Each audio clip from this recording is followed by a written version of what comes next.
All right. We're back. We're back with another late show. The King of New York, Young Brando, is here. We're here in New York City. I have some good news for you, some updates, and other than that, we're just going to talk about watches as always. Um, I'm just going to start with a little bit of a story. Um, some of you may have already seen the Speedmaster that I posted on my Instagram. And this is a watch that belongs to a friend, but truly it's a watch that is exactly the kind of watch that we look after in these platforms, in these two platforms. Exactly the kind of custodianship that we aspire to, because this was a watch that my friend has inherited from his uncle, who was a watch guy, among other watches, but this is the one that he wears on a daily basis. It's a pre-moon Speedmaster with the twisted lugs, but with the caliber 321. It's really a thing of beauty. I mean, Speedmaster is not necessarily my favorite watch. You know how much admiration I have for the Speedmaster from afar, as it were, from a distance. The iconic status, I don't think can be contested in any way. But when you see, at any rate, whether you like the watch or not, whether it's your favorite model or not, when you see a well-worn, honest example of this watch, and this goes for any one of the icons, whether you're talking about Rolex Submariner, Breguet Type 20, um, Rolex Daytona, when you chance upon an example that has been touched by time, it's hard not to be impressed by it. It's hard not to be taken by it. On that day, I didn't only borrow it for a wrist shot. The minute I entered his space, the minute I entered his store, I took off my watch. I gave it to him. I took his Speedy, his Uncle Speedy. I put on Robert's Speedmaster. He put on my Breguet Type 20, and for um, quite some time after that, that's what we played. That's how we played it, and it was really a beautiful day. And I thank him for entrusting me with that watch, even for a little bit. It was quite a joy, and it's one of those watches again that you can wear very casually on an everyday basis without thinking twice about it. And it is a watch that will, of course, get noticed, and mostly get noticed by the right kind of people. And it is a kind of piece that will start many a conversation. And again, the kind of conversation that you want to be a part of, right? Not the kind of conversation, oh, how did you get it? How long did you have to wait for it? Were you on a wait list? All this boring stuff, all this stuff that turns people off the hobby, all this kind of stuff that really disgusts people, honestly, and makes them think less of watches. You won't be dealing with that kind of nonsense when it comes to this sort of watch, when it comes to a good, honest example of an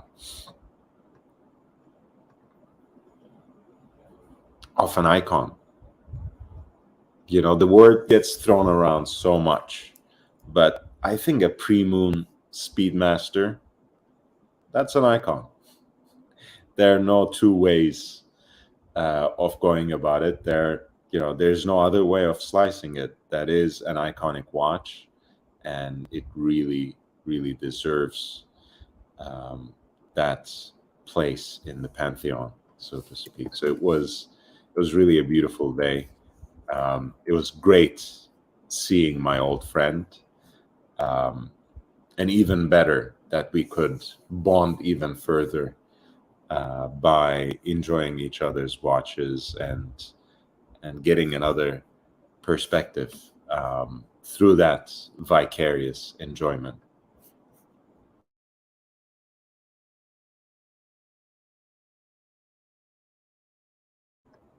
Uh, Junior Johnson is here. JJ, hello from Michigan. My greetings to you. Happy holidays. It's coming. The season is upon us. I know nowadays they don't even wait until Thanksgiving to start the celebrations and sales and decorations, but um, finally it's actually getting near. So happy holidays, JJ. Happy holidays, Junior, my big brother.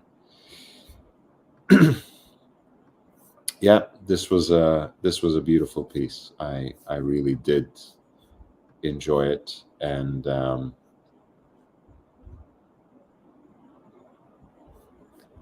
it really, I don't know. I mean, look, who knows? Maybe one day I will go for a Speedmaster myself.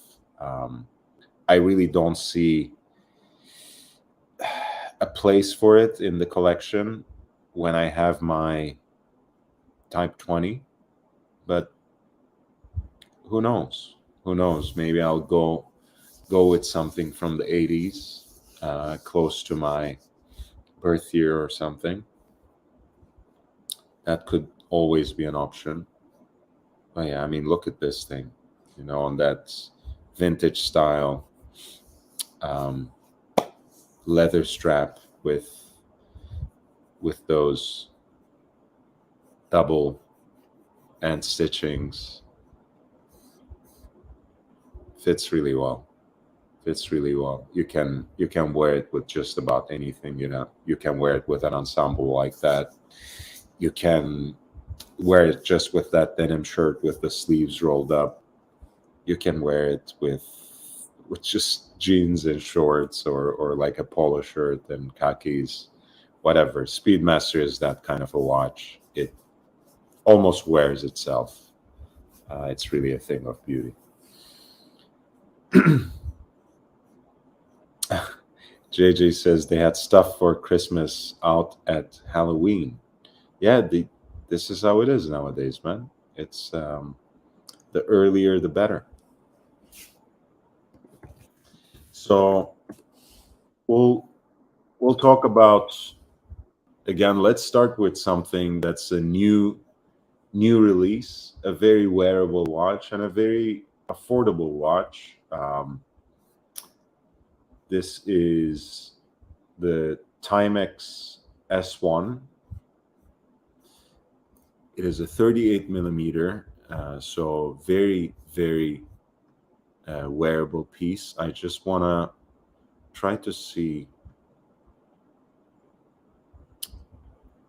Right, this is what they had earlier, um, in stainless steel, of course. I don't even know if they have any left at this point, but Giorgio Galli, if I'm not mistaken, is the design director of Timex, and this is a relatively unusual Timex.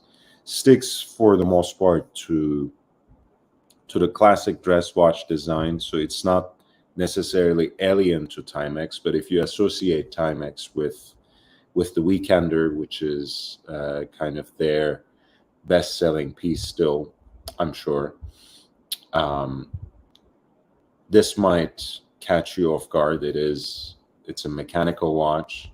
It's a watch with an automatic movement. Um,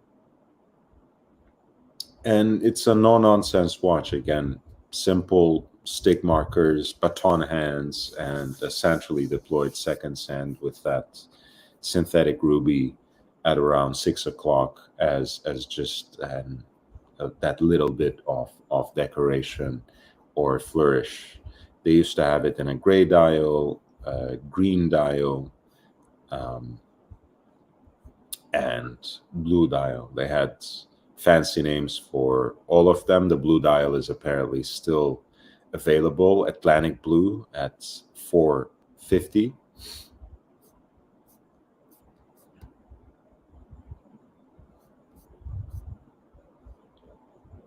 With a Miyota 9039 movement, so not too shabby at all for a watch at this price point. They also used to have it in Icelandic stone and Inverness green as well, but I think those are already sold out. But I'm sure they still have plenty of those available in the gray market. This is the Timex Giorgio Galli S1, which is like a contemporary dress watch with a self-winding movement and relatively conservative proportions at 38 millimeter in diameter.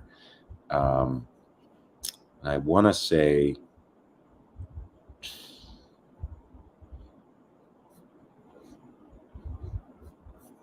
it's not too thick.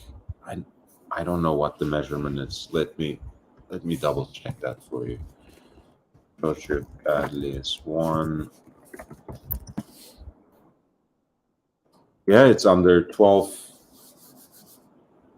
It's under 12 millimeters as well. So 38 millimeters in diameter and 11.6 millimeters in thickness. So a very wearable watch.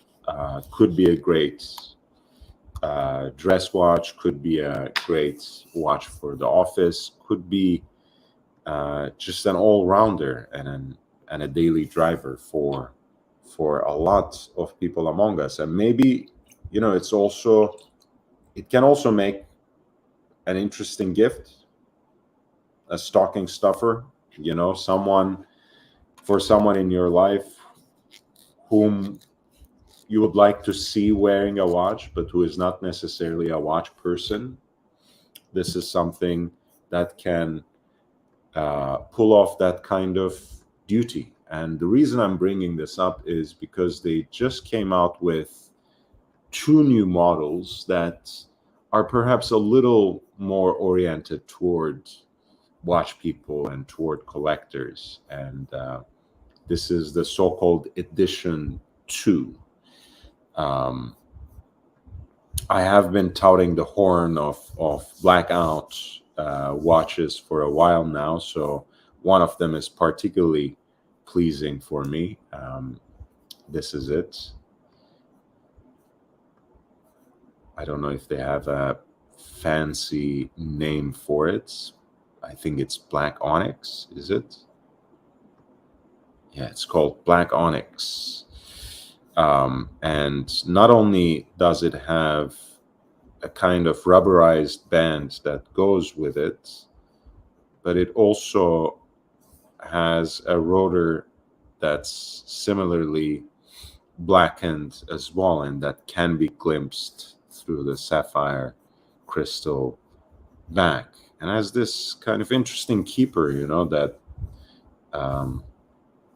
that is rectangular, so might be slightly better in securing the strap, though honestly for people like me who usually have to wear it at the very end, as tight as possible on a wrist that's smaller, I'm not sure if that will even matter, but it is nevertheless an interesting detail. Of course, this is still very much a stainless steel watch with synthetic rubber strap and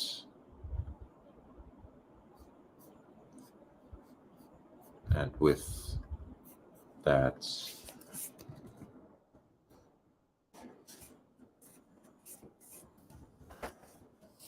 that blacked out or murdered out case. Honestly, I like it quite a bit.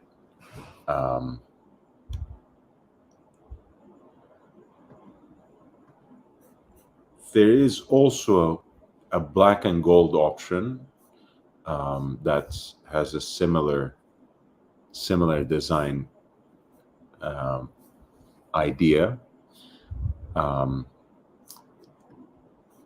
both in the sense that it keeps the same proportions, the same kind of rubberized band, but also because that's very much like the quote unquote gold or gold plated versions of, say, the Tissot PRX, which is a PVD coated application rather than some other kind of plating. So let's wrap up the black onyx before we move on. This is the Timex Giorgio Galli S1 edition 2 black onyx in this black PVD coated stainless steel case with a matching buckle, and it's only as much as like a $25 upcharge from what is still available in stock in the Atlantic Blue, which lists for $470, whereas the black and gold version, which has again similar design language or similar design elements, with a caliber, same Miyota caliber that beats at 4 hertz or 28,800 semi-oscillations per hour, has a similarly PVD coated rotor that reflects the finish of the case.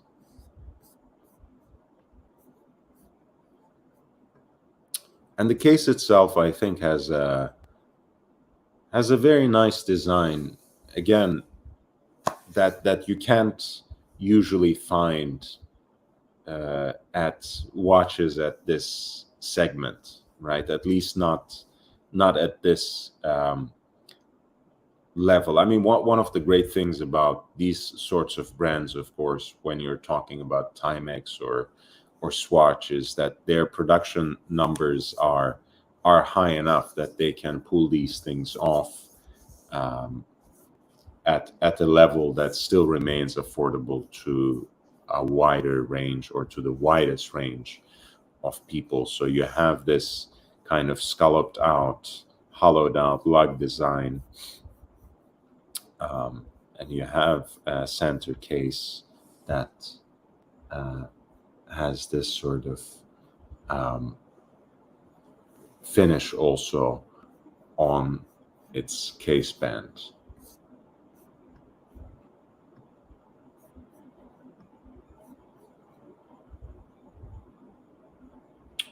And this black and gold version that has the gold tone PVD coating finish is marked up again ever so slightly, just a little more, and it still lists right under $500 at $495. The reason I wanted to highlight that hollowed out lug finish is because of what I'm going to talk about in the next step, and I'll try not to hate too much, but I think it's inevitable, and it's about time that I talk about this particular watch.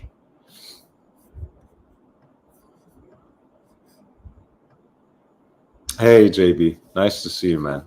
Thanks for dropping by. Yeah, I quite like the Giorgio Galli models. I wasn't a huge fan when they were scaling all the way up to 41 millimeters, but I think the 38 millimeter really wears well. And again, this is the kind of watch that you can see on the wrist of just about anyone. They don't necessarily have to be watch people, and it won't look off. It can certainly pull people into the hobby. It is an immediately recognizable brand. You know, Timex, Seiko, these kinds of brands, I think, make great gifts for younger people. Swatch, you know, the holiday season is upon us, so great kind of great pieces that you can actually gift to other people.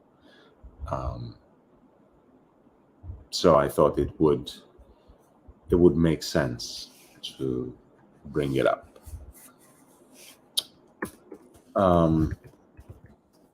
Next up, man,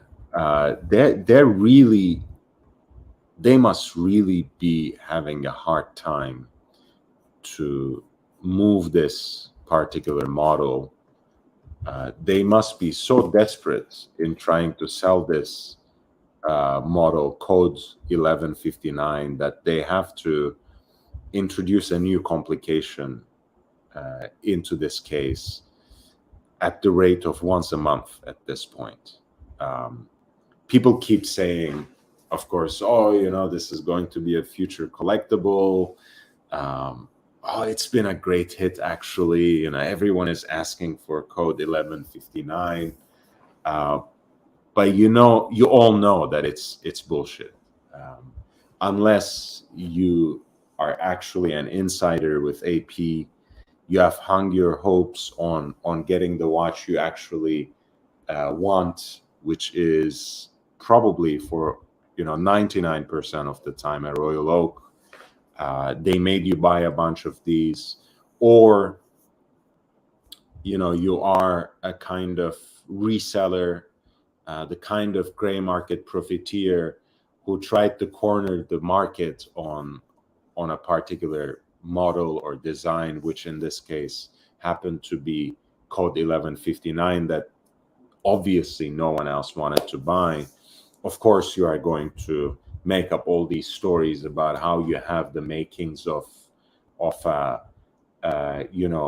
modern classic.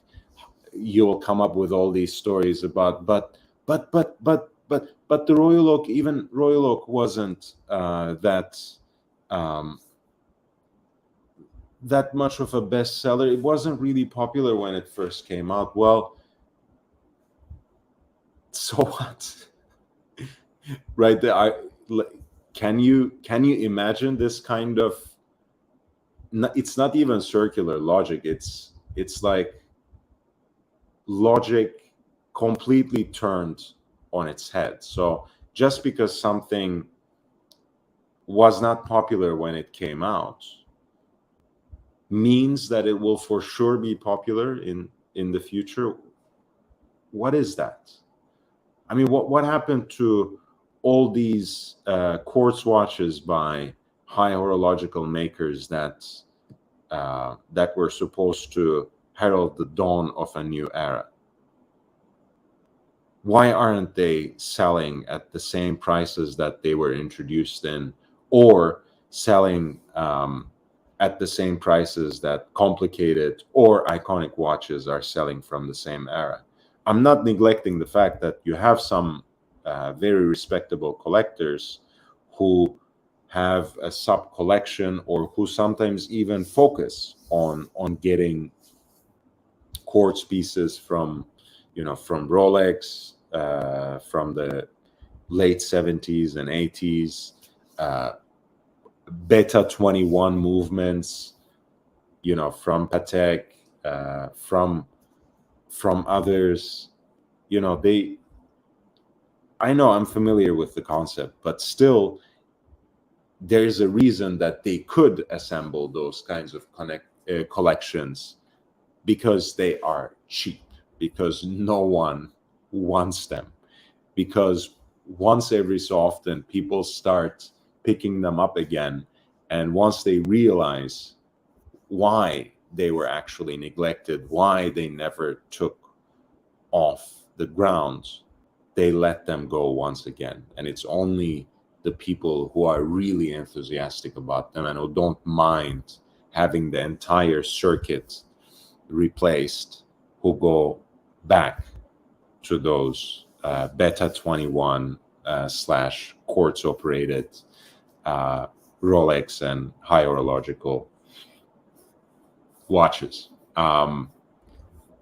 So some watches are not popular for a reason, and they will never be popular. And Code 1159 is exactly that kind of watch. It's not going to be popular. The desperation is reeking by now. You know, every month a new complication. First the tourbillon, then the star wheel. And that's the other thing, right? You know, they keep saying, well, you know, we introduced 23 different calibers into what? All right. Did you come up with a new complication or something? Did you reinvent the wheel in the process? No. It's just another chronograph. It's just another time and date watch. It's just another Audemars Piguet tourbillon, which is a thing of beauty, which is a great thing to observe. But at the end of the day, it's not. There's nothing ground shattering about any of the calibers that were introduced for this new case. Which, again, what is it? Right? Where a lot of people are talking about the about the crystal, the concave crystal. Is AP the first to do it? Aren't there like umpteen boutique independents that have made their mark with it? Gros Belforce comes to mind very easily, that have already have done it a decade ago. The lugs, aren't De Bethune watches recognized for this? That there is the octagonal mid case. I mean, are you kidding me? Isn't the whole purpose of this watch proving to people that you can do something other than the Royal Oak, and you are proving that by making another octagonal watch? What the hell are you thinking? And who are you fooling? Speaking of known complications, don't fix what's not broken, right? The beauty of the star wheel complication was its quirkiness, right? That these star wheels, these plates, rotating plates for the wandering hours, were actually transparent, which gave you a full view, basically, from the dial side already of the whole movement, which made you see actually very prominently that central screw, which in fact is why people called this the star wheel, because that looked like a wheel in the shape of a star. You didn't have this sort of centrally deployed second sands, which is for what exactly? God only knows. Who needs that? It's no one knows. I mean, you are trying to sell a watch to people who don't really know their history, who really don't know anything about Audemars Piguet, who really don't care and can't bother to know at any rate. So you put in a centrally deployed second sand, so it looks like just another watch. Well, why waste the star wheel complication on it then? It's truly mind-boggling what they are doing here. And and really they can pull out all sorts of spreadsheets with how many units they have sold, how much revenue they have made, whether the numbers are adjusted to inflation or the list prices of watches. That's completely another discussion, of course. This is going to be the legacy of Benamias, right? The fact that he is a 60-year-old man who tries to dress and look like a 20-year-old, and that he came up with this dog's breakfast of a design. This is Benamias's legacy, and he's leaving at the end of next year. The desperation.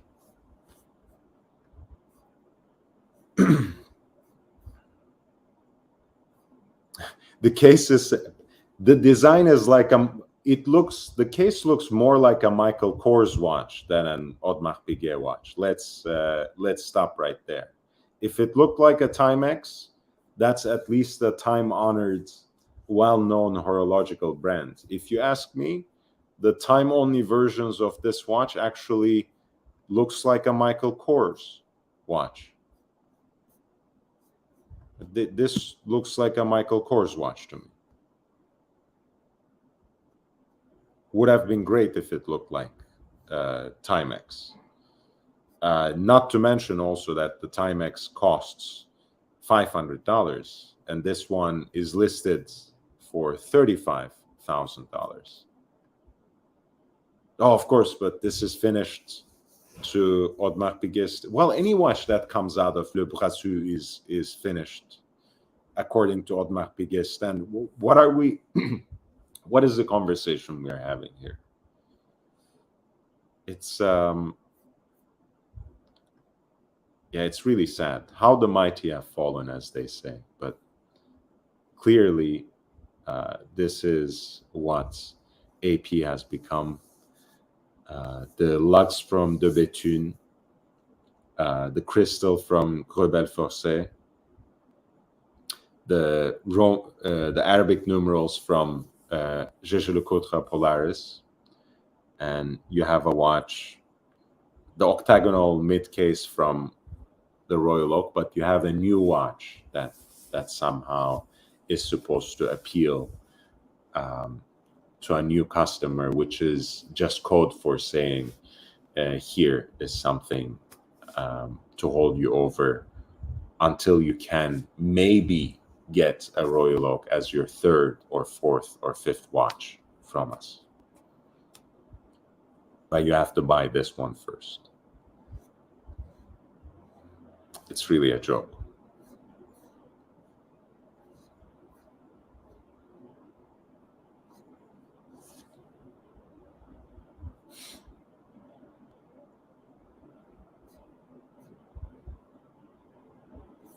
Yeah, the other thing people keep saying is, of course, that, you know, the Fumet dials are amazing. Once again, I mean, you can put a Fumet dial in just about any watch, and there's so many other brands again that have excelled in that.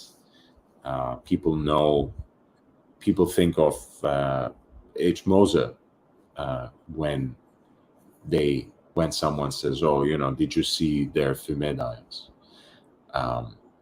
And they offer a watch in this segment for half of the price tag of a code 1159.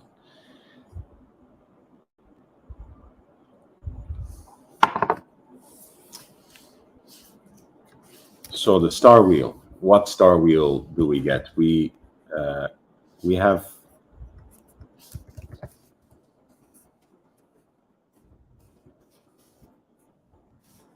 have mentioned before that the Star Wheel complication was there with Audemars Piguet since the 90s at least. And to me, most famously and most elegantly, it was presented in this 36 millimeter stepped bezel case.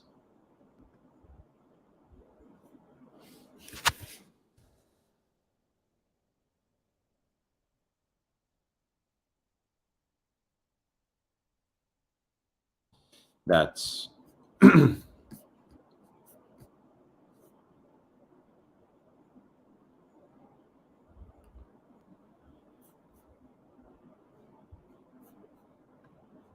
that really, I think that really was something special. So here's an example that I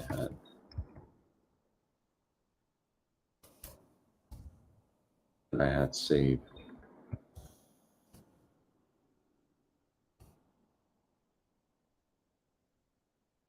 For some time. Let me see. Must have sold. Don't fret, they're still there. The model number is 25720.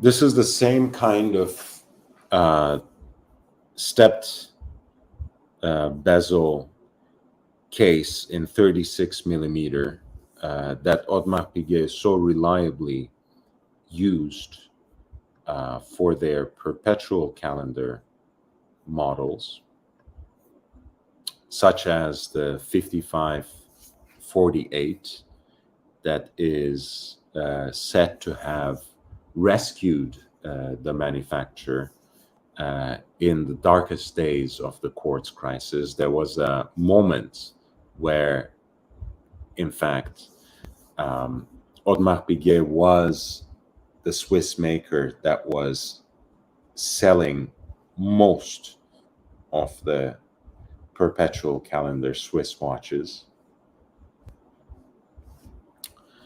And the 5547 was in many ways what kept them afloat.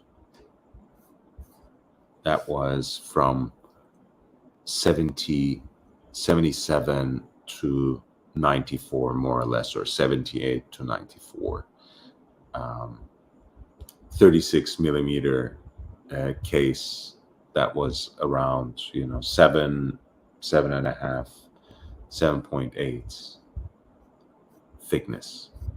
And it was replaced around 1984 with 25657, which was, again, served in the same case.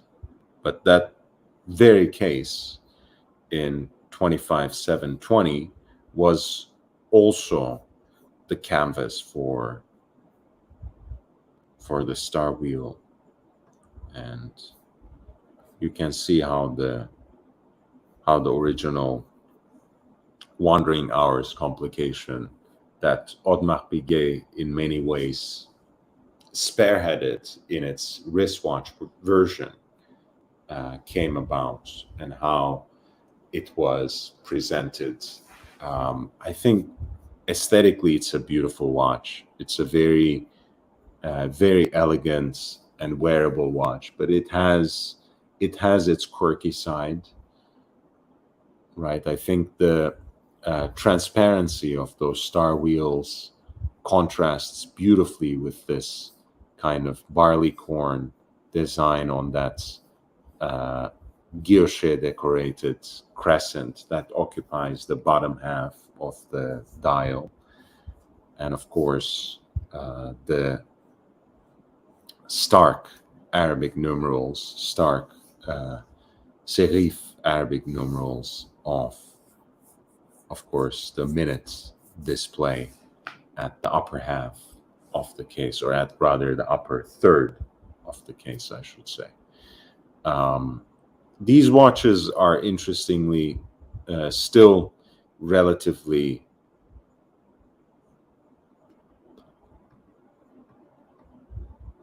a deal, still relatively a value proposition. You can find them for around $30,000. This is something that I came across almost by random, just calling up the reference number at Chrono24. So not necessarily a deal or a good deal even. But this was the original Star Wheel in that time-honored 36mm case.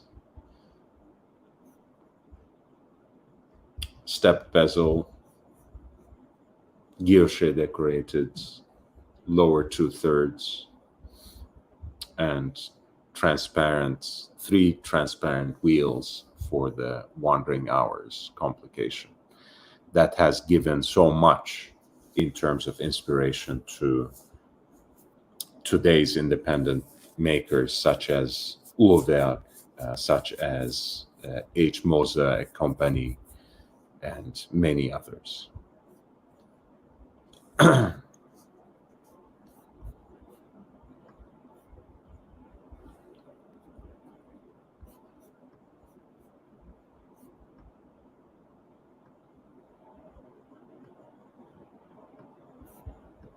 Yeah, I love these. I think they made one in the millinery case as well, if I'm not mistaken. Let me see.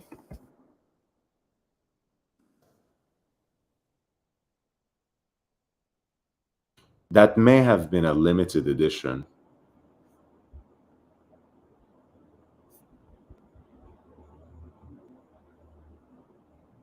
Oh, yes. Wow, those are great too. That's reference number 25898.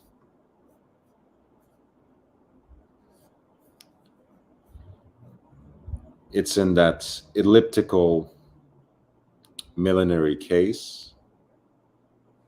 I know this is a little harder to digest. I do apologize for the kind of abuse that some eyes might be receiving. It's nowhere as ugly as the Code 1159 case, of course, but the millinery is certainly an acquired taste. These were made for the 125th anniversary, exactly in that number, in steel and gold.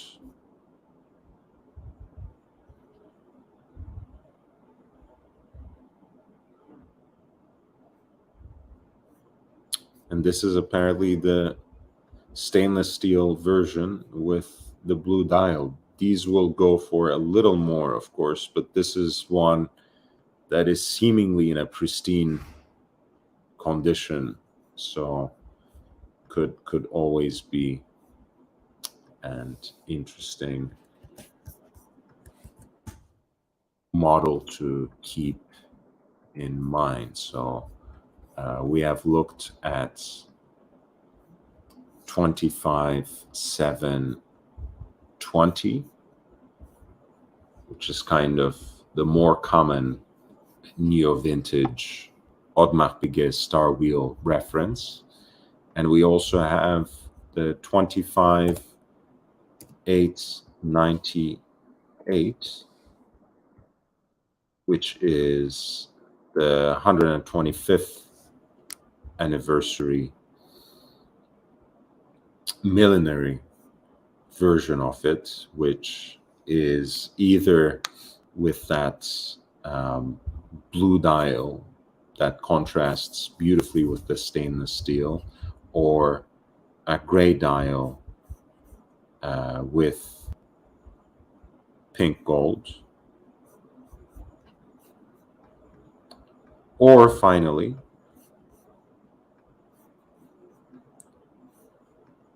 white dial with yellow gold. Not sure if they made anything in in platinum, or for that matter, white gold, but never say never.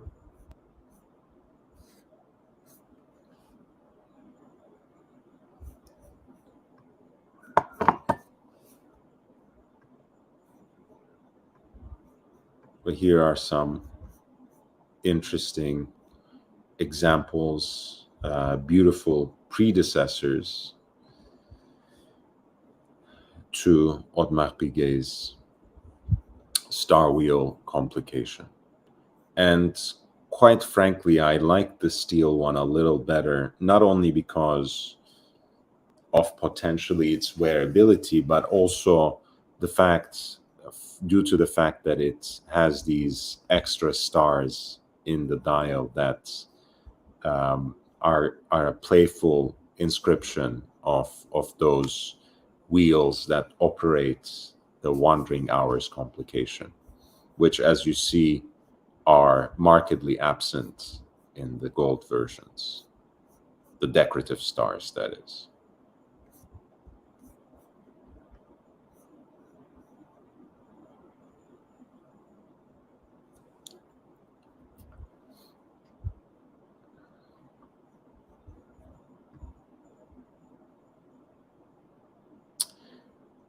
Huitième, yeah, huitième.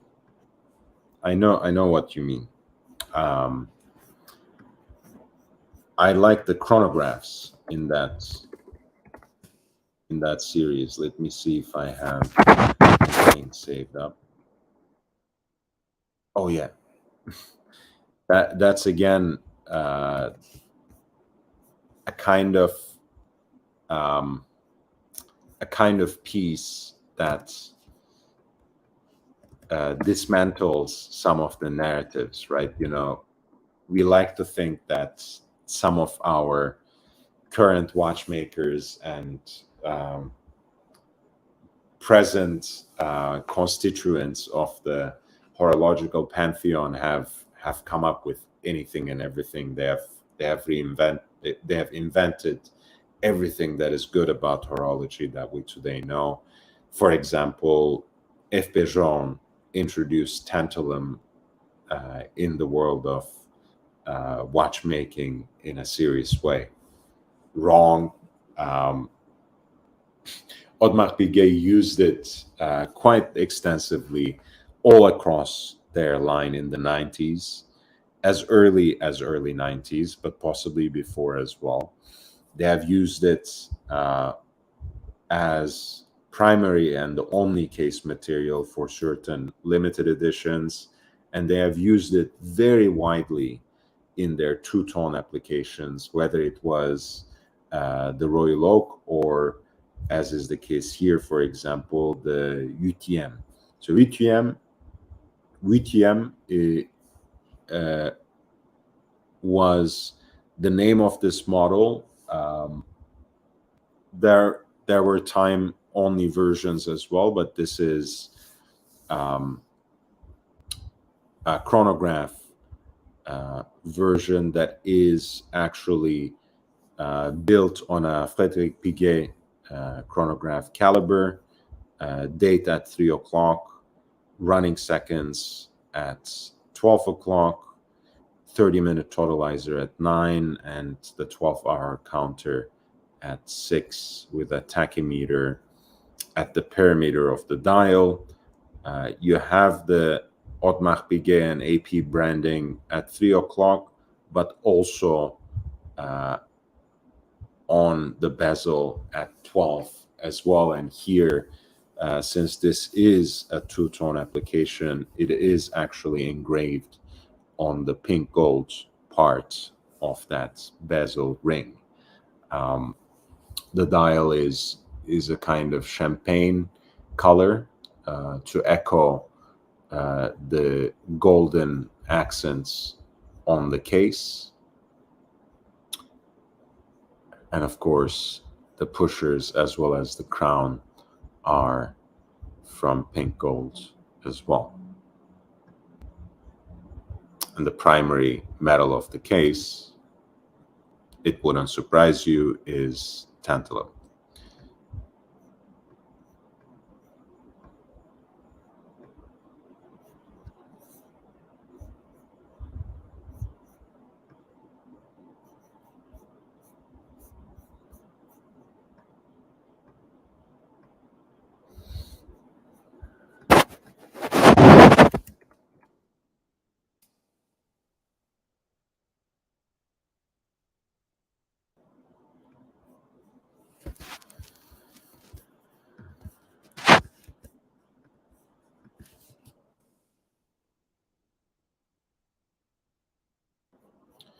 Yeah, so this is what Audemars Piguet used to be about.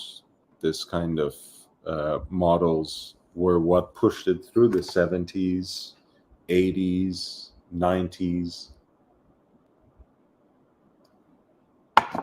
Of course, um, the Royal Oak had slowly become a hit from the 80s onwards, but still primarily it was a product that was selling um, in Italy and Germany, maybe to a certain extent in Japan. Of course, the Royal Oak Offshore, which perhaps didn't hit the ground running upon its release, had started picking up the speed in the early 2000s. But believe me, the Royal Oak itself, especially the Jumbo, did not break into mainstream horological consciousness before the 40th anniversary in this particular and obsessive way, which was again 2012, of course, which was when they introduced 15202.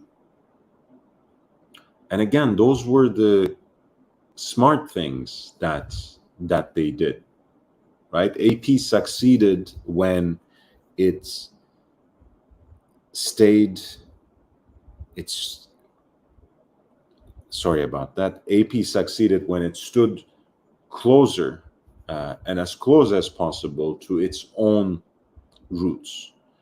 AP succeeded when it continued doing things that characterized Audemars Piguet.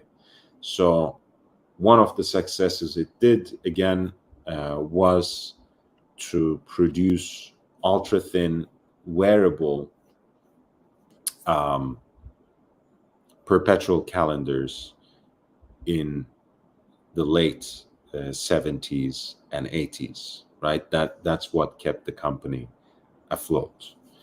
Um, what it did with the Royal Oak is the same story as well, right?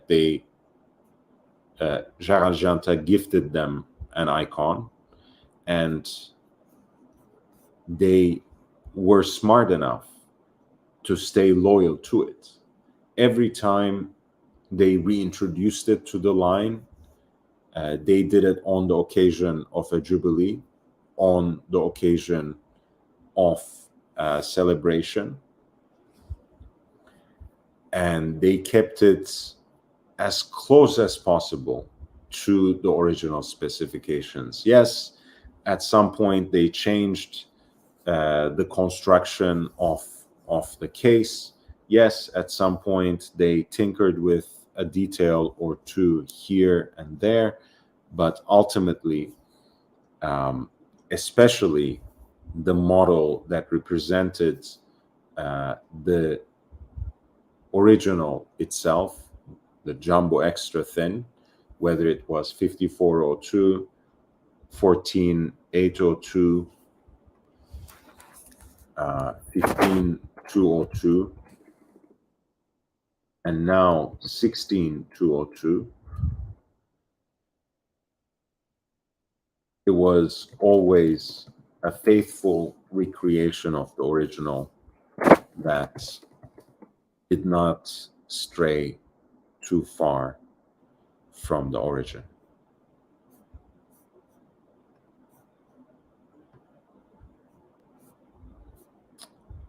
I think I forgot one reference number in there.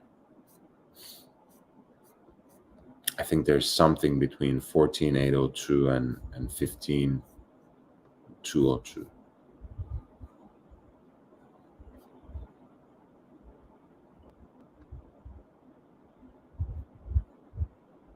Hmm.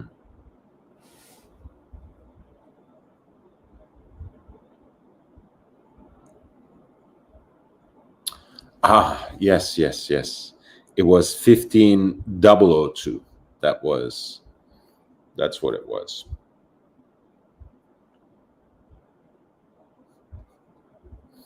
At that time, in 1992, that is. The 14802 was a limited edition model with the addition of the display case back, which made it slightly thicker, of course. And then there was the unlimited edition, which is reference 15002. And that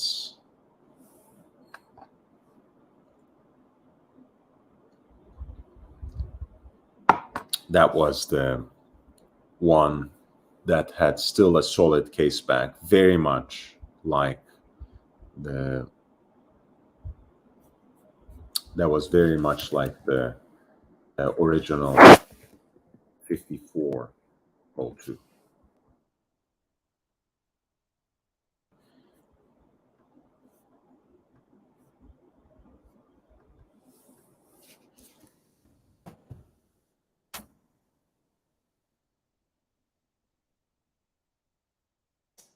JB, thank you.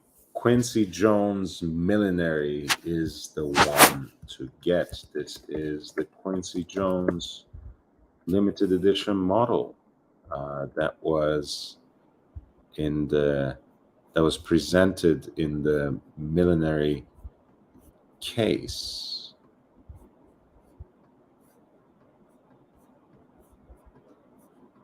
I think this is a beautiful design as well. Somehow gives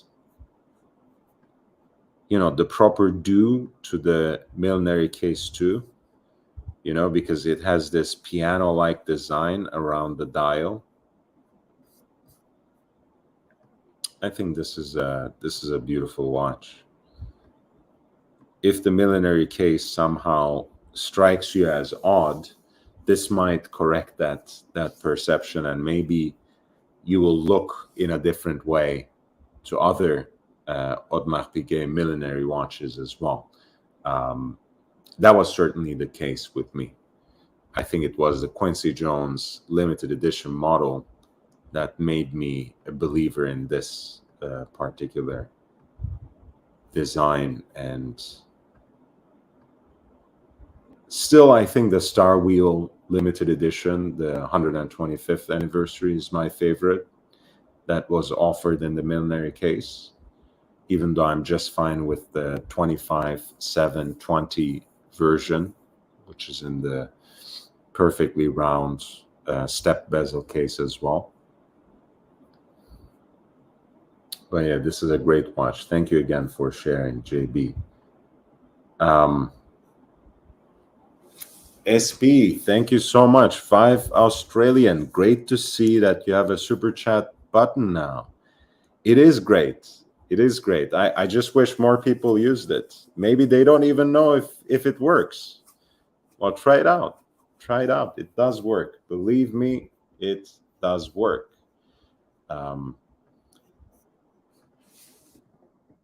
Yeah, honestly, Patek 6006, I think is not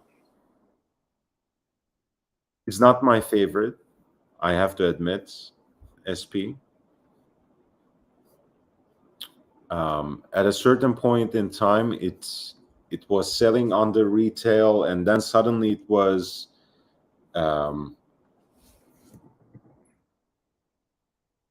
very much desired, especially when it was discontinued in 2020. Suddenly it started being very much desired and kind of seemed to be acquiring a kind of cult status, but I don't think that's the case anymore. Still, it has its fans. I don't like it. I find it a little too confusing as a dial. Maybe if it didn't try to put in the dates into the whole configuration, it could have been a little more interesting to me, because I do appreciate a contemporary, more modernist take on the Calatrava. I think, how many times can you do a hobnail bezel on a Calatrava, especially if you insist on making these watches without the crown guard, which is really what I came to love when it comes to the Patek Calatrava. To this day, my favorite Calatrava of all time has to be the 5127G, which I find very sporty and in the right way as well.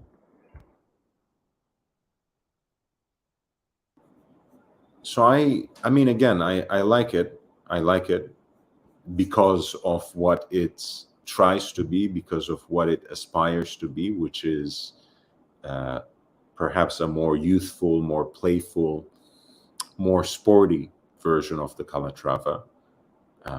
And that's not only due to its white metal case, which is white gold in this particular instance, but also the font of its Arabic numerals, the fact that you have a small seconds off center, off kilter at 4 o'clock.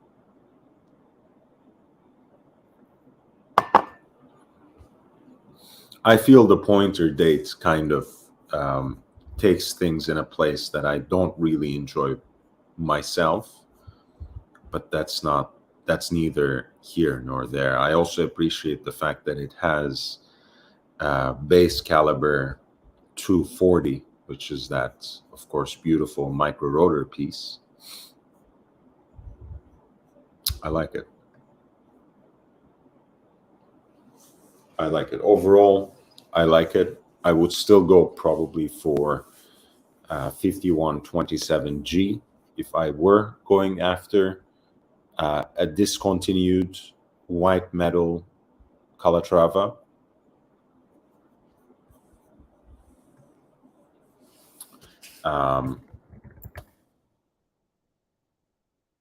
If not, of course, the ultimate, if you ask me, for that kind of piece is actually the one that they released for the reopening of the Geneva boutique in 2006, which is 5565.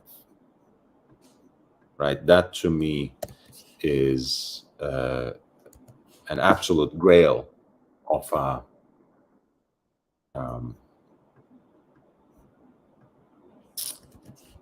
white metal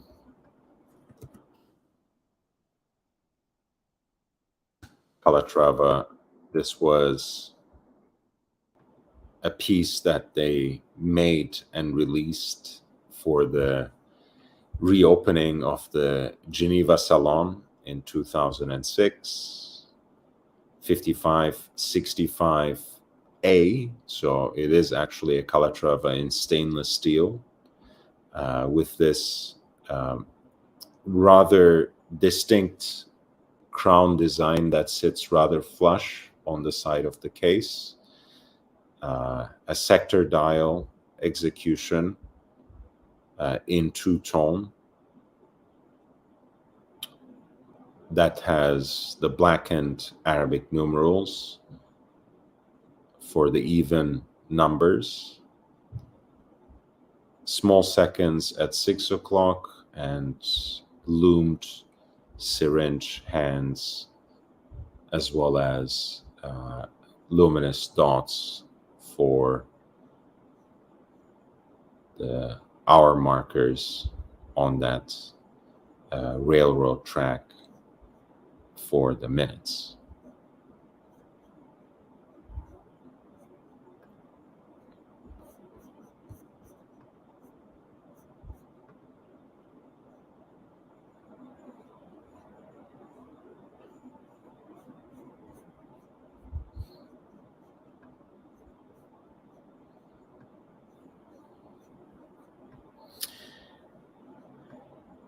Speaking of crowns, I saw the crowns on some of the Seiko Presage range yesterday. They are gigantic. I would definitely knock these off by mistake if I got one. Yeah, look, I mean, I'm a bigger fan of Seiko's divers almost always, and their diver-inspired designs than their dress watches. So I didn't mess much with the Presage range, but I still appreciate them for the value that they offer to a lot of people. And 5127G, I'm glad you agree, SPI. I really, really do like that watch. And SP says, thanks, that looks great for the 5565, as we can see right here. This was a piece that was sold by Sotheby's a little while ago, not too long ago, but this was a 300-piece limited edition and should be trending these days, probably more around 40,000 and up. That was sold for 35,000 before the buyer's premium. So 45,000, maybe a little more. I wouldn't pay more than 40K for it for sure. Not that I am planning to do that anytime soon, but anyway, certainly they are trending upwards since there are only 300 of them, since they are in the ever so desirable sector dial layout. And finally, since they are Patek Philippe Calatravas in stainless steel, which is not really something you see every day.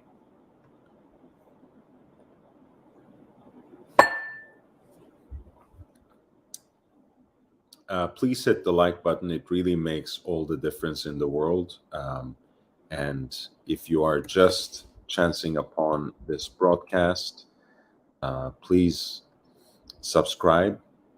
I'm here basically every day with live streams and more watch content. And if you would like to follow me on Instagram as well, that would be a great help too, because at the end of the day, both of these platforms reinforce each other and help me grow exponentially on both of them.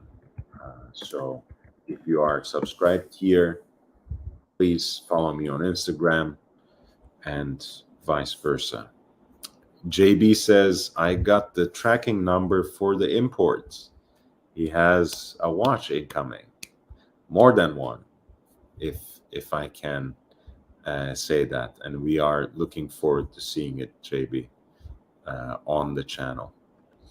I'll take a short break just to get more water, and we will look a little bit at the results for the auctions that took place in New York, that wrapped up the last week in New York.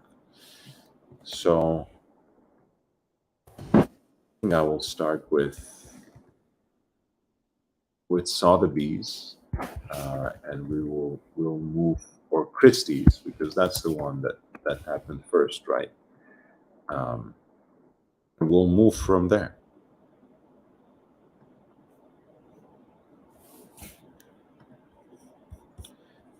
Let me pull up that, and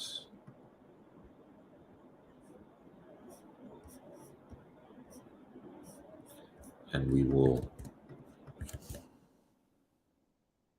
start discussing these right away.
All right, so I think this is an auction. I wanted to start with Christie's, not only because it was the first one to take place, and that was on December 8th, the Thursday, but also it's the one that has mixed messages, so to speak, that has mixed results. Obviously, some very good results, some very healthy results, and others that show watches that are sold um, barely above the lower estimates, and sometimes even right below,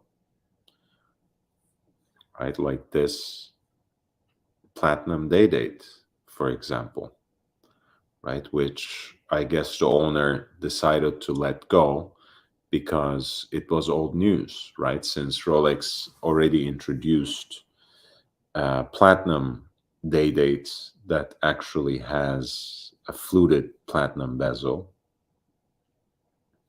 Suddenly, perhaps the 218-206 was undesirable. Who knows?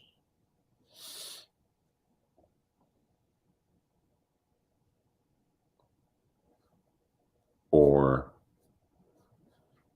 if we look at the 1675, this GMT Master with a kind of ghost bezel, right? With both colors rather faded, with an even patina on the dial. And it sold for 18,900. That's a model from 1973 with the matching riveted bracelet. Barely took off the ground, right? A little above the lower half of the estimate. A lower end, I wanted to say. Or this black dial Daytona with the Zenith movement, right? 16520.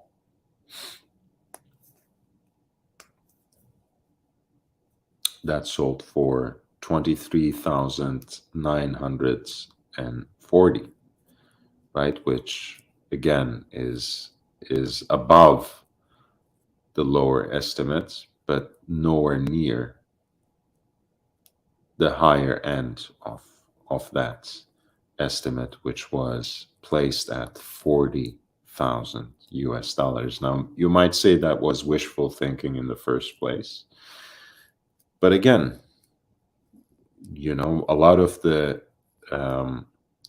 these auction houses already by the beginning of this year, or rather by the end of last year, had gotten used to every single item, not only every single item being sold, but being sold at a price point that was always breaking new records.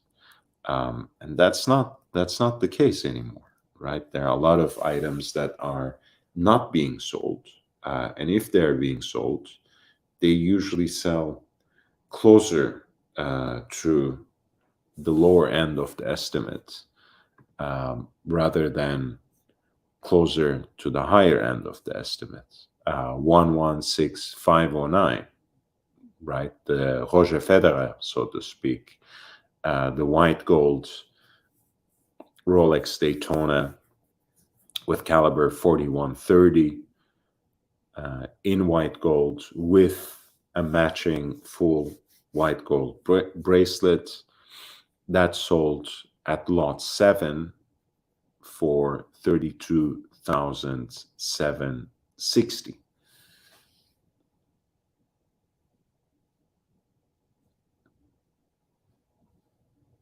Right, which is as much as the 116500LN, the Panda with the ceramic bezel that sold next to it.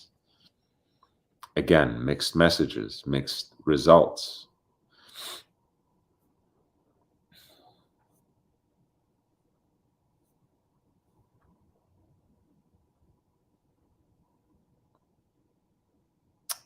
Gone are the days also where every single 5711, no matter what dial color, no matter what year, used to sell for six figures, right? You have at lot 20 a 5711 with the blue dial, that realized a final hammer price of 94,500. You have a 5711 with the polar dial, with the white dial, that realized the price of 81,900.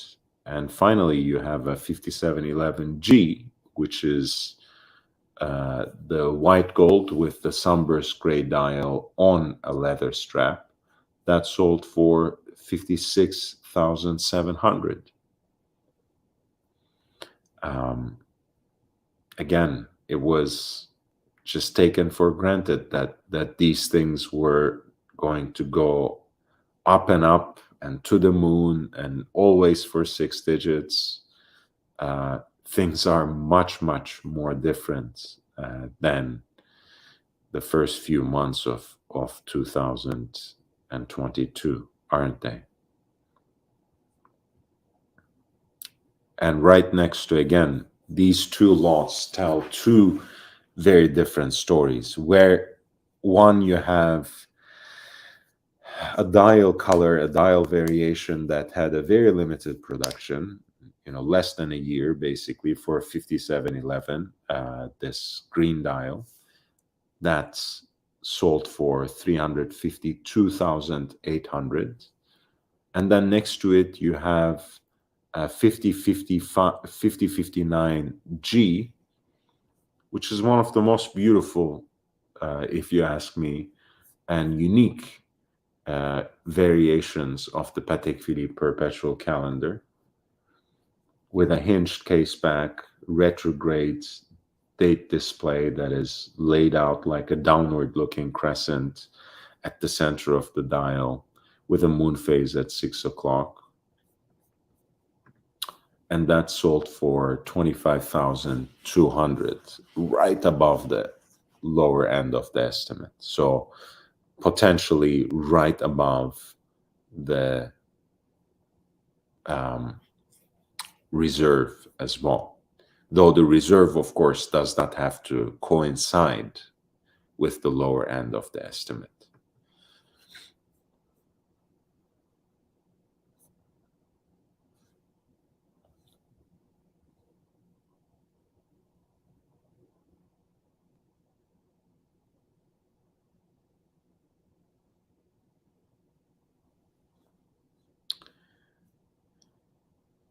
Again, you have 5036 1G, that's with the white dial, that sold for $25,000 on a full bracelet. That's a Patek Philippe annual calendar in white gold on a full bracelet. Next to it, 5035R, which is one earlier reference.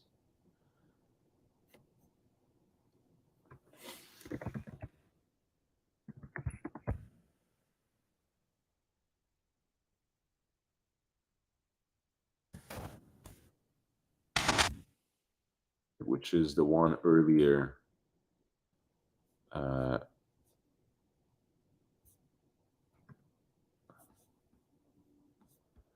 reference and the original reference.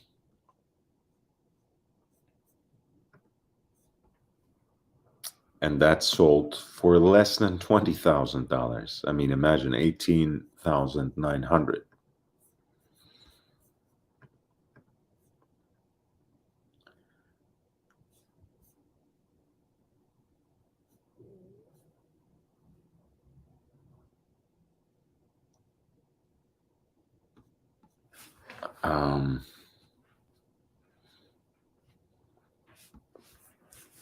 The 5396R, which is the version of the annual calendar with the sector dial, right? That sold for under the lower end of the estimate at 27,720.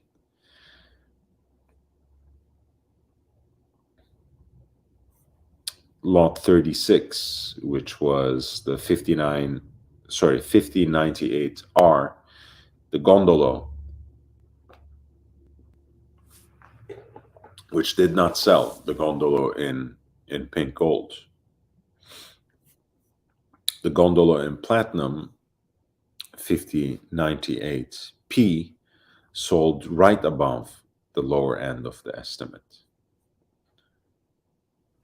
5124G, if you calculate in the buyer's premium, basically sold for how it's listed on the secondary market, right? Again, not a particularly encouraging result in this kind of auction, where usually you have very hungry bidders trying to outpoint each other.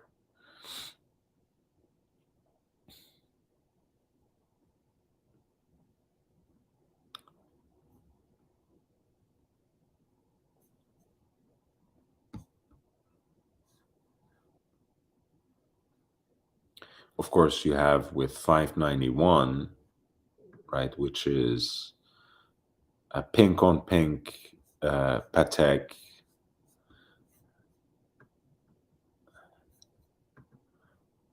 which will always be desirable in an important sense. And that sold for more than the higher estimate at $107,100. That was lot 44.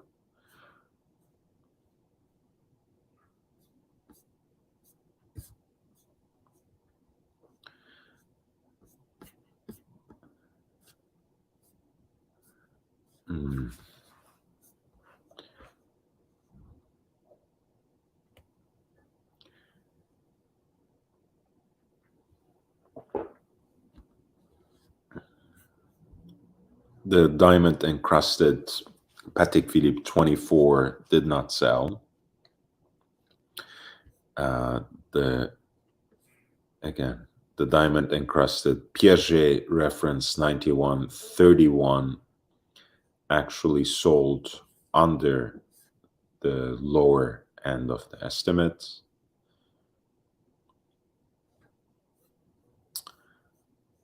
A trio of ladies' watches back to back from Patek Philippe and Audemars Piguet did not sell.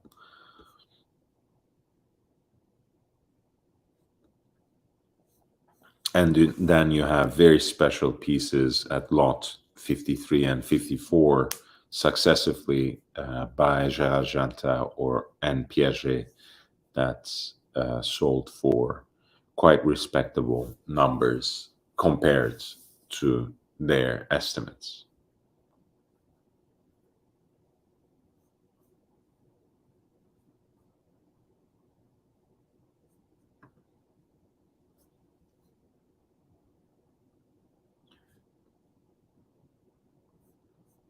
You have a 3738 pink gold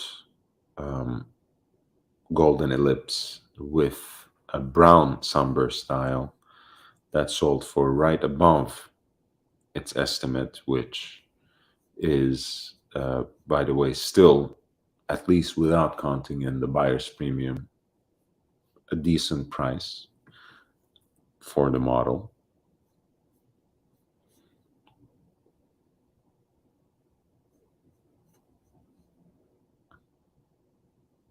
You have the Chrysoprase dial, the green semi-precious stone dial in white gold and on a full white gold bracelet of the Daytona Beach. That sold for right above $50,000, which again is a sign of things to come more than anything. That was 116519 Daytona Beach on a full matching bracelet. And then you have the white gold version of the Zenith Daytona, right? The 5-digit version of the Daytona, which is 16519, with the white racing dial, which is the name for the dial with oversized Arabic numerals. That sold for $20K, right above the lower end of the estimate.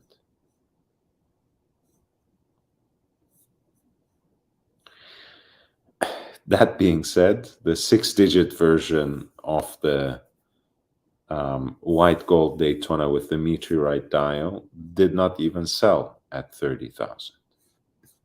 That was lot 61. At lot 63, a vintage Seamaster 300 from 1960s didn't sell. Lot 64, the Blancpain 50 fathoms Aqualung no radiation did not sell. At lot 66, a Tudor 7928 did not sell from the 60s. Lot 67, Tudor's version of the Submariner Big Crown, which is 7924, did not sell. At lot 68, you had a double red Sea Dweller reference 1665 from the 70s that sold for 40,000. Hey, Mr. Sky Dweller, nice to see you, man.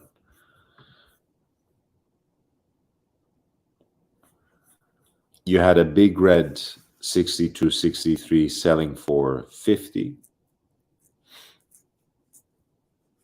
You had a beautiful 6265 at lot 72, which did not sell because it did not reach its reserve.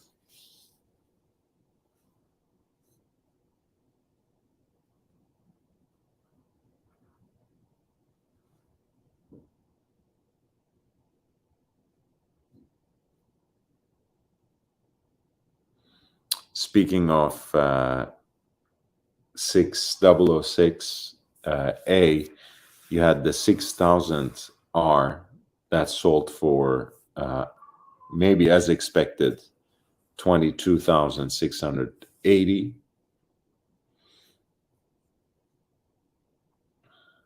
You had a 5960R that sold for 44,100. You had the discontinued version of the 5235, which is Patek's regulator dial version of the annual calendar, which sold for 37,800. And that is actually a nice bargain, even if you were to count the buyer's premium, because the version in current production and the current lineup, which is the 5235R, retails for 57,370, and the white gold version is not even for sale, is not even available at this point.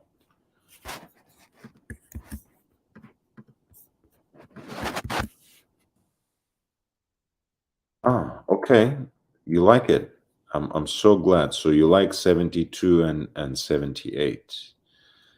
Yeah, 72 is an amazing watch, but it didn't sell because I think 160,000 to $250,000 is a little optimistic for this watch at this point in time. Yes, the case is beautiful.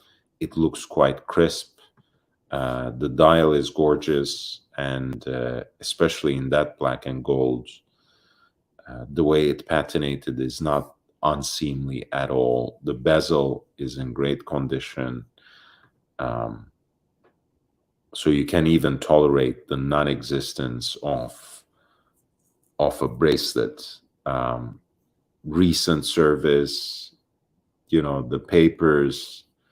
It's quite a nice package, but again, $160,000 without even counting in the buyer's premium. It's a lot of money. It's a lot of money, and it didn't have any takers, didn't have any biters, and 6000R. That was a decent deal for the 6000R, honestly. But in the secondary market, I'm sure you can find it even for cheaper.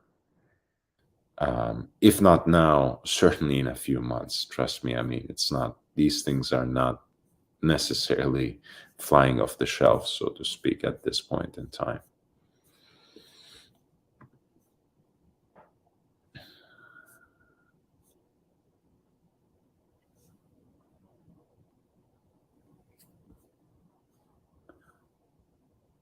I mean, even look at this 5711. Even that was much closer to its to the lower end of the estimate, which is still, I think, very unrealistic and very, with all due respect, stupid price to pay for that watch. But nevertheless, things are dipping down. Prices are coming down, and they're coming down really fast.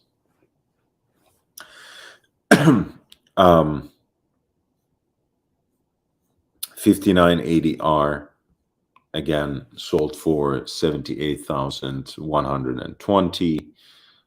The 5070J, which is the black and gold version of the previous generation, the last Lemania CH27 base generation of the Patek hand-mount chronograph, did not sell at the lower end of the estimate, which was $45,000.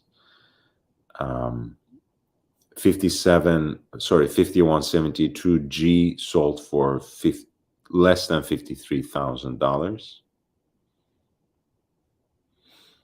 5960P sold for $50K. That is the currently discontinued combination of two very useful complications by Patek, which is the annual calendar and the flyback chronograph.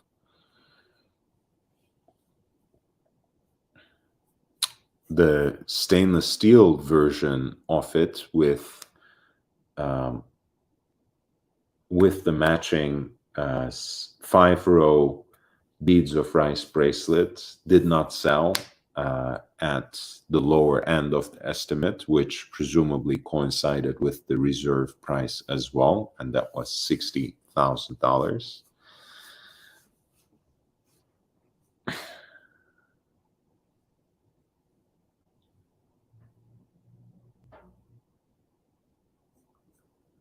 The white gold version with the blue dial did sell. That was the 5960/01G-001. That sold for $63,000.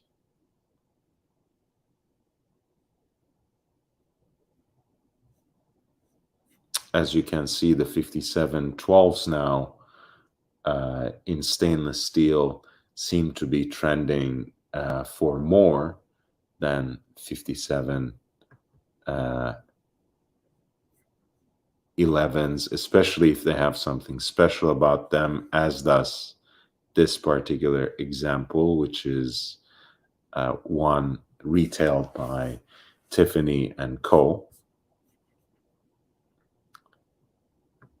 and signed by them, of course, and that brought it all the way up to $176,400.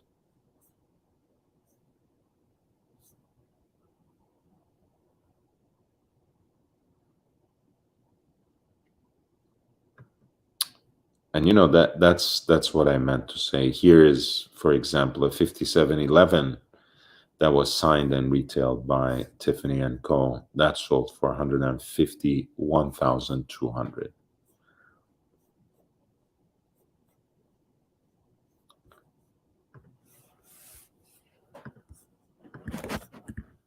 Hey, Mike David and Bruce G. Welcome, welcome, welcome. Yep, that's no longer the case. That's no longer the case, and that means something. Whatever people, they're gonna try to tell you something else, but don't believe it. Mr. Skydweller, that sounds like a lot of fun to me. Smoking a joint, watching young Brando bidding on vinyl records on eBay. Amazing evening. Yes, sounds great. That sounds like my kind of fun. Not that I actually smoke anymore, but it's certainly fun. Mm. That's the other thing. 14802s are extremely limited in steel or in yellow gold. This one I was really expecting it to sell for a really high price, at least somewhere in six figures. I was really expecting it to go over the higher estimate. This is lot 109 in Important Watches by Christie's that took place on December 8th in New York, and it sold for $73,080. Again, it's not nothing. It's still a decent price that was realized, but they're not making any more of these. This is the first generation of Royal Oak ultra thin jumbos that were produced with an exhibition case back.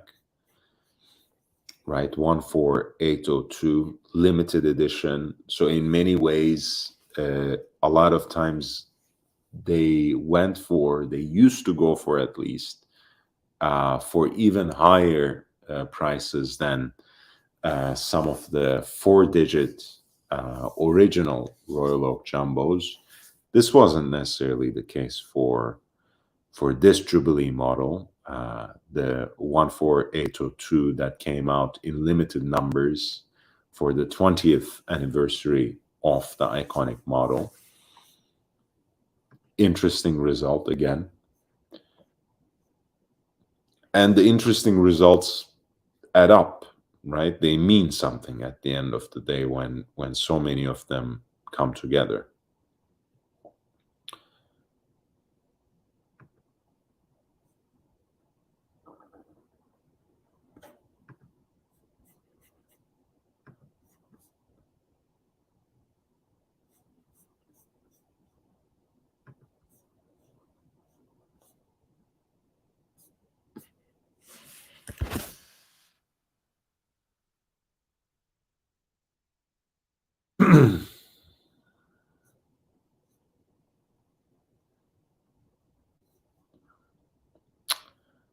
The 5270, which is the Patek Philippe perpetual calendar chronograph with the Salmon dial and Arabic numerals, did not sell at $200,000.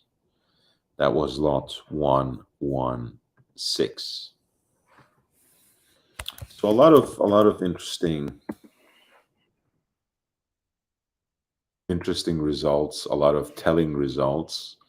Some very desirable watches still trending very respectably, still trending for quite a lot of money, and some others just not selling at all or selling barely at over the reserve price or barely at the lower end of the estimate. So certainly the larger trend shows a significant shrinking of the market, a significant noticeable downturn in the pricing of the watches, even when what is at stake is these sorts of heavily curated, carefully selected pieces that imagine all these experts are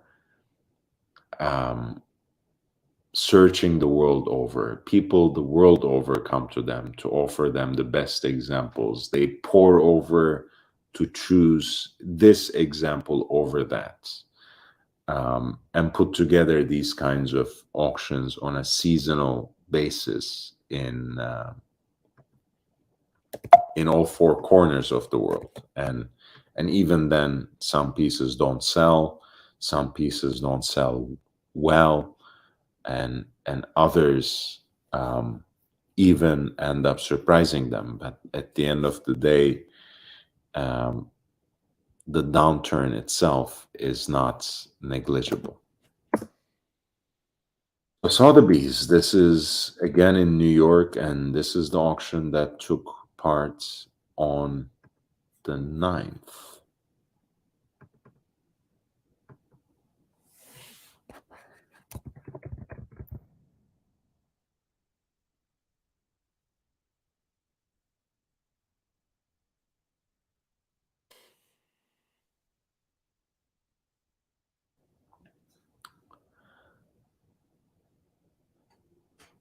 And this, once again, I think is an auction that tells a very complicated story, that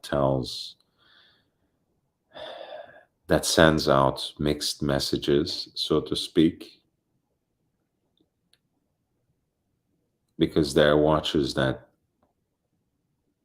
sell relatively well, that sold relatively well, and others that did not necessarily perform so admirably.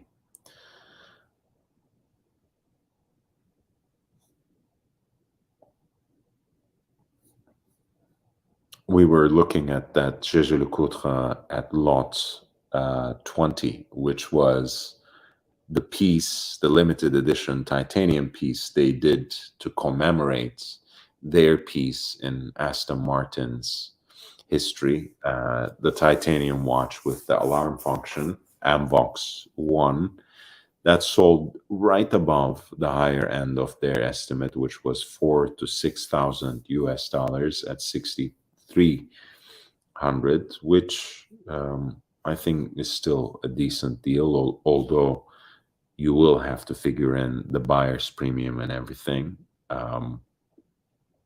That probably makes it, brings it to a different level. Whoever got the Reverso Gyro Tourbillon 2 in platinum, I think got actually a decent deal for themselves at 113,400. That was lot 24. By the way, I didn't want to pass over it in silence. This Vianney Alter Classic is a model that I actually like quite a bit. I don't know what struck me so quickly about this piece, but I believe it is its resemblance of the Cartier Pasha, but I see in Vianney Alter's version of it something that is more striking, more aggressive, and in a way more brutally modernist compared to Gérald Janta's original design for Cartier. That was lot 13, a pink gold self-winding Vianney Alter classic that sold for a little more than $50,000.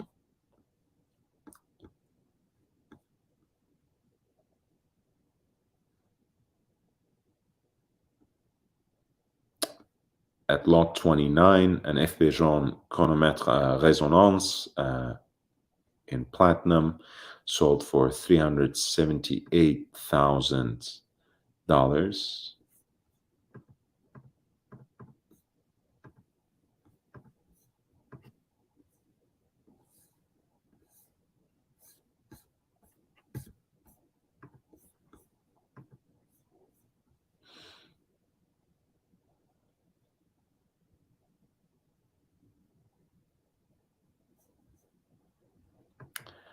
The Grande Complication for Patek Philippe at lot 33, which is 5016P-018.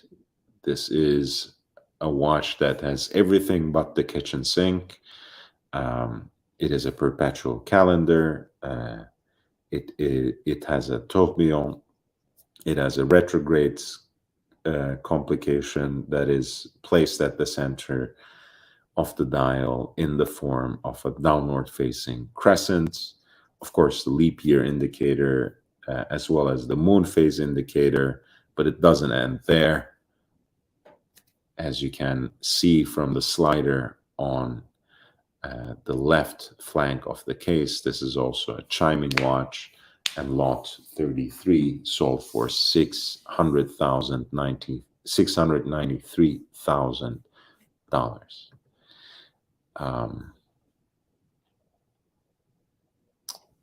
Before that, the platinum perpetual calendar chrono with the black dial, which is 3970 EP by Patek Philippe at lot 32, that sold for $189,000. An iconic 4-digit Explorer at lot 39, Rolex 1016, sold for $15,120.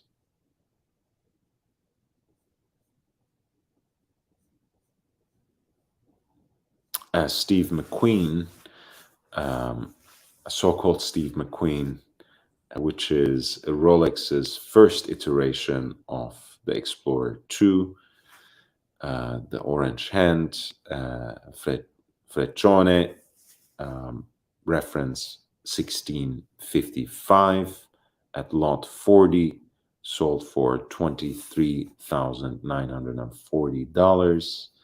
At 42, an early iteration of the root beer or mocha or whatever you want to call it, Rolex's full gold GMT with a brown dial and a matching brown bakelite bezel, alpha hands, as well as the small GMT hand that sold for $113,400 at lot 42.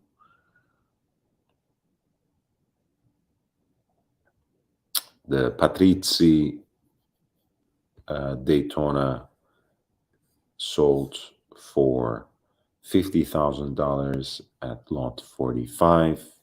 6265 Daytona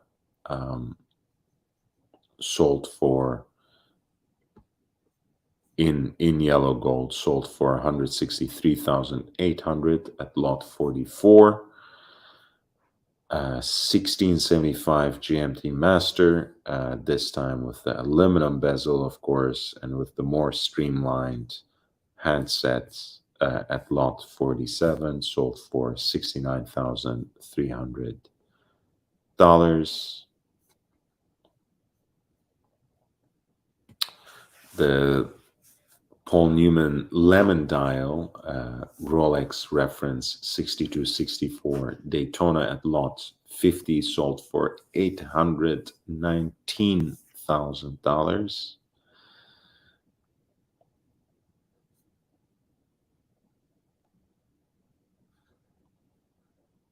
$62.62 at lot 49, which was the Stan Barrett's Daytona that was gifted to him by Paul Newman. That sold for quite a bit of money at lot 49 for $378,000. But then you have a trio of Daytonas, all of which, relatively desirable in their own regard, that did not perform so exorbitantly at lots 51, 52, and 53. The 6240 Panda with the black acrylic bezel sold for 44,100. At lot 52, the 6265 Panda small red, which is to say with a small script Daytona over the hour counter, sold for 56,700. And for the same price, the big red with the reverse Panda configuration and likewise in stainless steel with a matching tachometer bezel, sold for the same price at 53.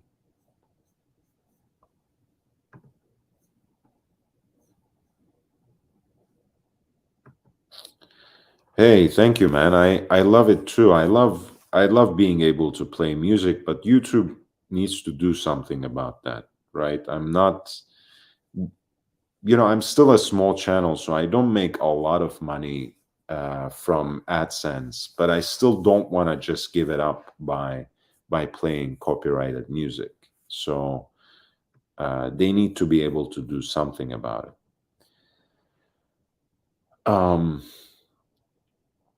At lot 56, the basically the flavor of the month, the Cartier Crash. I shouldn't say it like that. I think it is a beautiful watch, and it is it's not going to go away anytime soon. I think they will continue to be desirable, but it is certainly at a level now that has raised the fever pitch, to the point that everyone wanted a Daytona. Now everyone wants a Crash, but of course there are not as many variations and varieties and examples of the Cartier Crash as there was and as there is Rolex Daytona of so many different generations, of so many different configurations. So these trade at a much different segment of the market, and lot 56 testifies to that. It sold for nearly $250,000 at $226,800. Let me once again grab very quickly a drink of water, and I will come back to you.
Tempting Daytona. The Daytonas are always tempting, man. The Daytonas are tempting even to me, and I'm not even a huge fan. you're a Daytona man, so I'm sure that's even more interesting. Speaking of attractive prices, even at the auction, here is a Lange 1, pink gold Lange 1 with the moon phase, which I think is the most tasteful execution of the moon phase. With the Grand Lange, they put it in the hour and minutes dial, and I find it a little too big for its own good. This is the version of the moon phase before they started using that secondary disc for the background that also serves as a day and night indicator. But still, it's a beautiful example, very clean, and sold for $23,940 at lot 68.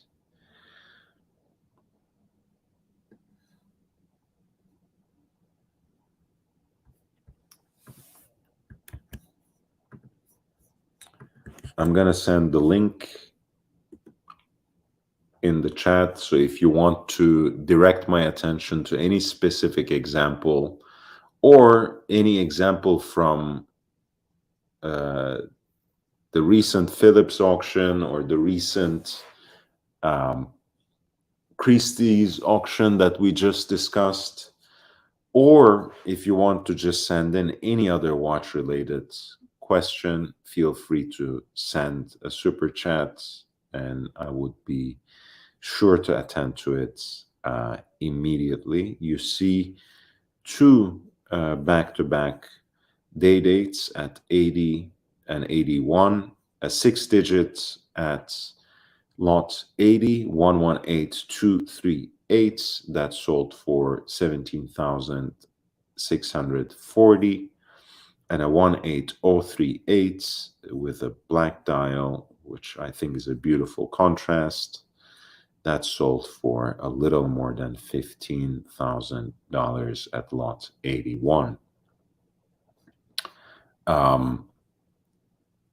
At lot 78, you have a Breguet reference 3947, which is the split-second chronograph they built out of the Lemania CH27 base. It is really a beautiful thing. It is really a gorgeous split-second chronograph, and that sold for a little more than $30,000.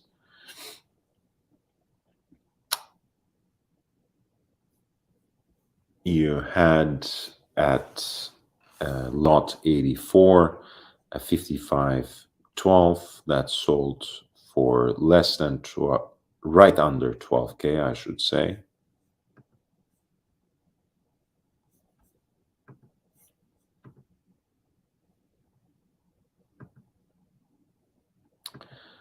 And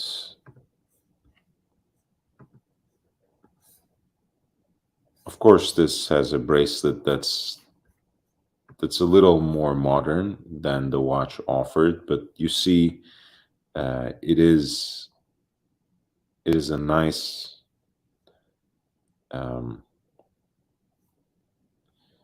example of the piece with the box and some of the accompanying paperwork, as well as a recent service card too.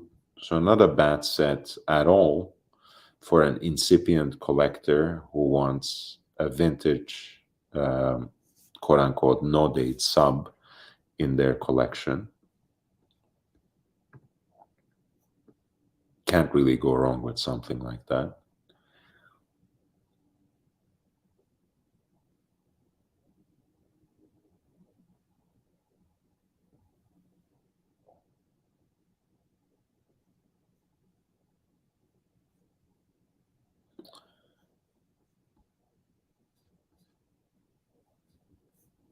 Again, very beautiful Daytonas back-to-back at 87, 88, 89, 90, and of course beyond. Again, I want to highlight 116519, which is white gold with the white racing dial on a leather strap. That sold for $20,000. A 6263, which is a reverse panda with a black acrylic bezel, steel with the Sigma dial, that sold for $44,000. The 6239 Paul Newman exotic dial Daytona at lot 89 sold for $189,000. They're all Hammer Plus premium. JB, if you don't see in parenthesis no premium or premium included or after premium, you have to assume that you will add at least 20%, if not much more, usually around 25, 26% of the buyer's premium on top of this. And we're not even counting, currency conversions and other kinds of fees, customs duties, and so on and so forth. That's a much more pained and elaborate calculation, which is why I strongly advise that at a certain segment of purchase, you don't necessarily go for an auction. And it's not only because, you can be caught in the heat of the moment and perhaps end up paying more than what would be an ideal price, what would be the market rate for a certain watch, but also because even when you get it for a good deal at the Hammer, things can add up pretty quickly, and you will suddenly realize that the watch that you expected to get at a great deal has suddenly become simply market price. A watch that you thought you got at market price will end up being at a slight premium, which might be fine, right? If you really located exactly the example you want, right? Even with watches that are not necessarily one of a kind or even rare, you find an example of a model that you have been pining for so long in an auction, right? It's like a full set and still with the sticker on the case back, impeccable condition. It's exactly what you want. It might be worth it at the end of the day. So I'm not necessarily saying it's always bad or even that it's mostly not a great deal to buy at an auction, because at the end of the day, you end up adding up to 30% if you are the buyer on top of this realized price. But I am saying yes, for most run-of-the-mill regular production kind of models, I would rather deal with people I know, whom I can trust, and who can, if necessary, even source examples. And at the end of the day, it will still run you cheaper than an auction. JJ, thank you so much, man. Thank you. My best to Michigan. I hope your family has been doing great in Kentucky as well.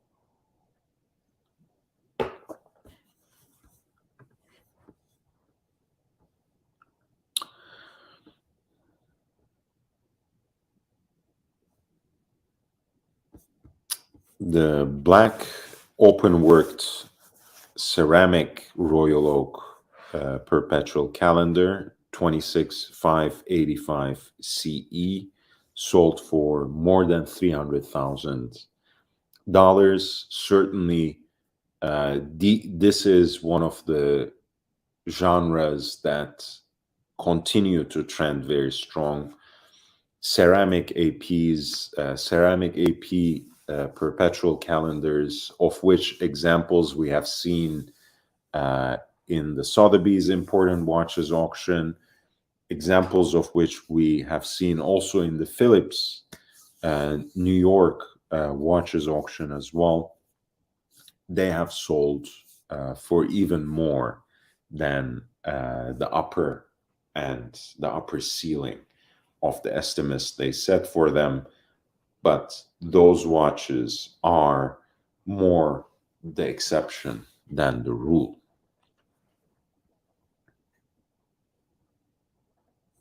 5951, which is one of my favorite Pateks of all time, the split second mono pusher perpetual calendar chronograph in this beautiful cushion case, black dial, red accents, with the moon phase at 12 o'clock.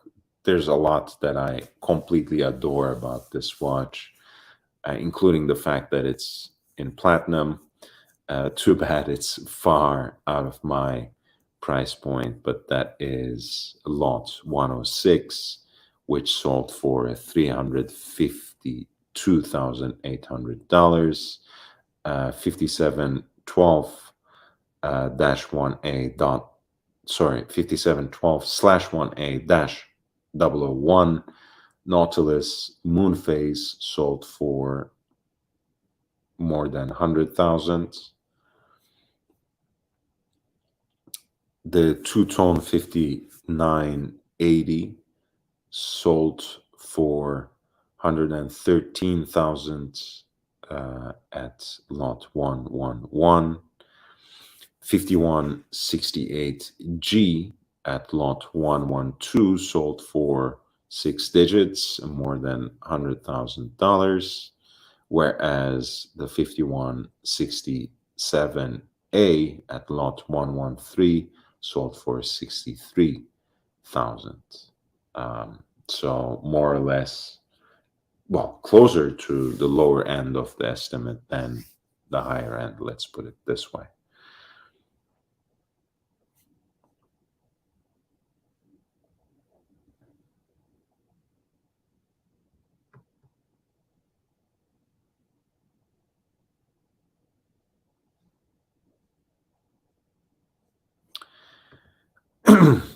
The 5512 that had this cream colored Tiffany & Co. double signature sold for $37,800. This, I think, is a beautiful piece. Again, it's one of those things that would immediately appeal to a certain kind of collector, but is certainly not hyped up. So still relatively reasonable within the scheme of things. This was lot 121, which sold for $37,800.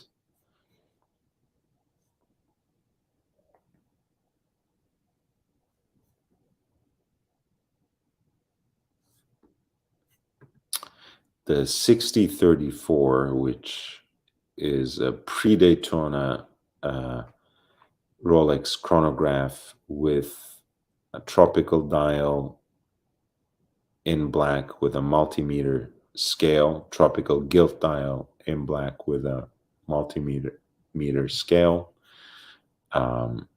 and small sword hands. That sold for $126,000 at lot 124.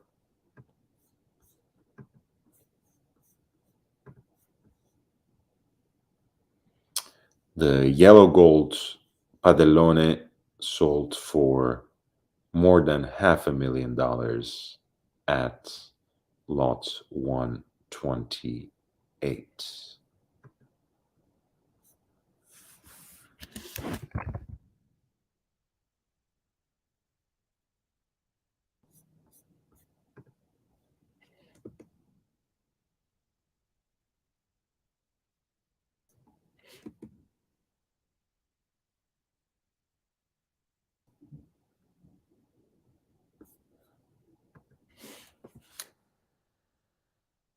We have half an hour more, 30 minutes more.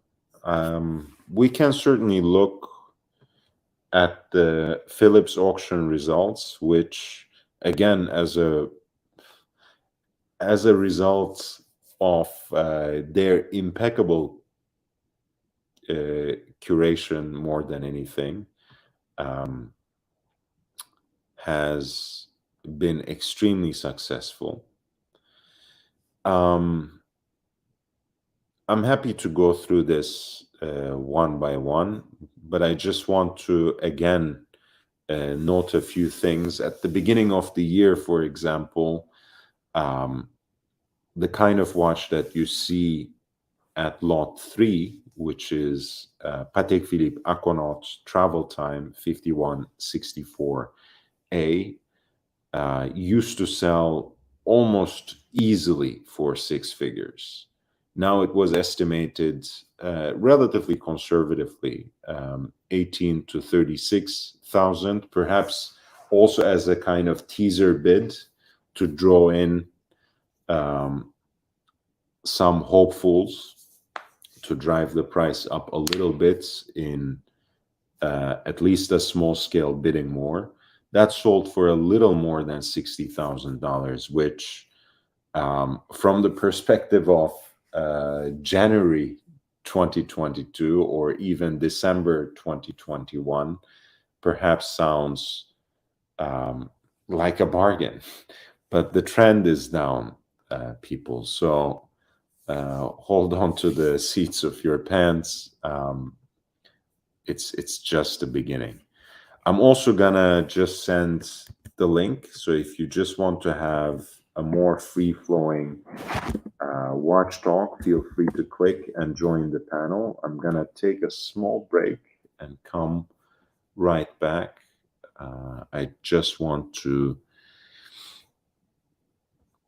leave you with something quite attractive and also a lot that realized a decent price as well, which is the 3940 at lot 6.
All right. If you hit the like button, it would be much appreciated. You know, it genuinely helps me. And if you have learned anything from this show so far. And if you have enjoyed the presentation, please do that. 3940 is an important reference, if you ask me, for a Patek perpetual calendar for two reasons. I think the 36 millimeter case is actually very reasonable, very wearable for a watch of this genre. And 3940 is also the first generation of the perpetual calendar that's built on the base of that micro rotor caliber 240, namely 240Q, Q for quantième, of course, calendar.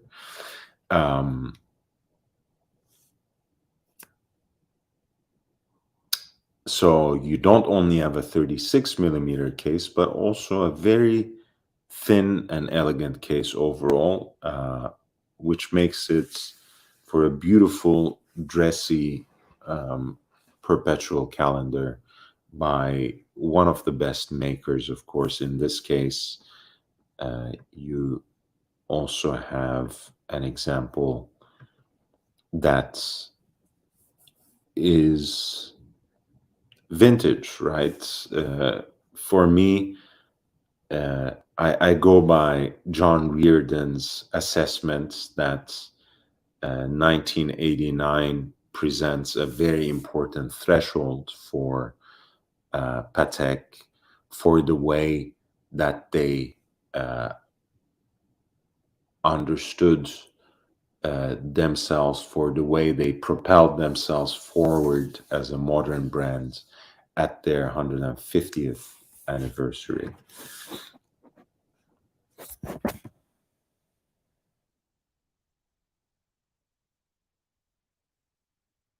And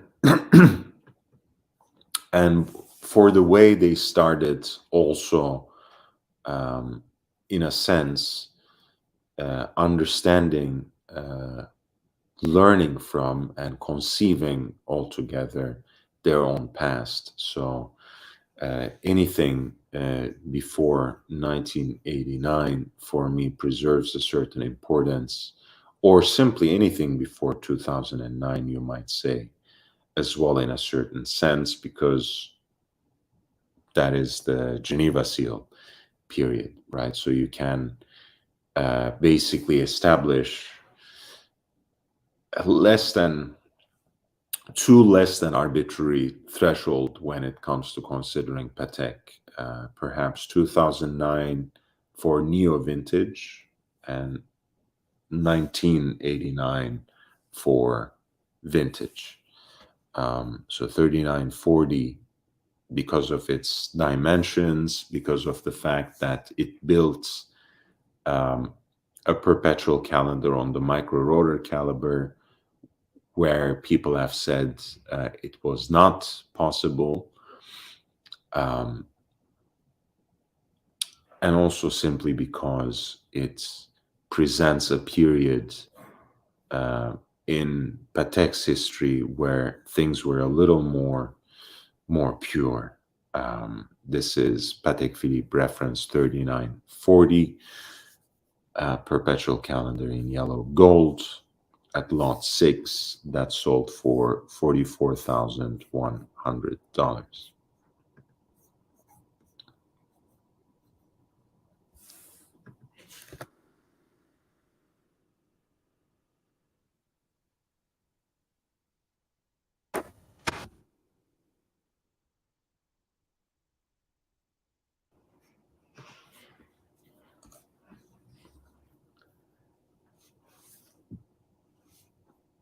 So the Tank Centré at lot 8, which I think was one of the most beautiful things in this particular auction, a limited edition, modern revival of the 20s classic, that seductive, sensual, curved iteration of the tank, released in 2020 in this pink gold case with a dark brown sunburst dial. I had the chance to wear it on my wrist. You can see it in the shorts. It's really a beautiful thing.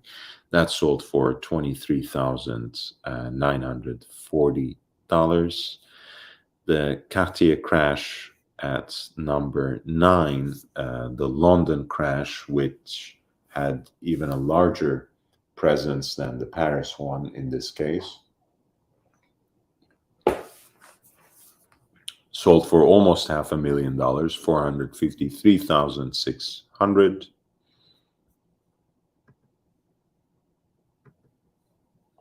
Yes, that's what I was thinking on, and I'm glad you think of us like a family, SP. I appreciate that. That's beautiful. The Super Sub C sold for 20,000. I think in this case the prices are actually including the premium, I want to say, because I remember seeing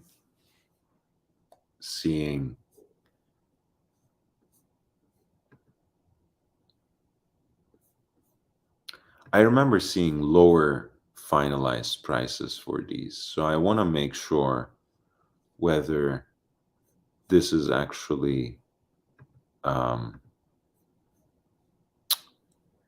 with or without the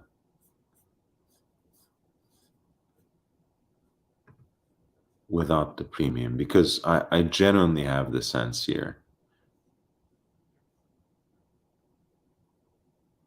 Yes, sir. Okay. So in the Philips auction that we were just looking at, the prices that are actually marked in the online catalog as the final results here are actually those that include the premium for this auction, for the Philips New York Watch Auction 7 that took place over Saturday and Sunday. So all the prices that we have read so far in pink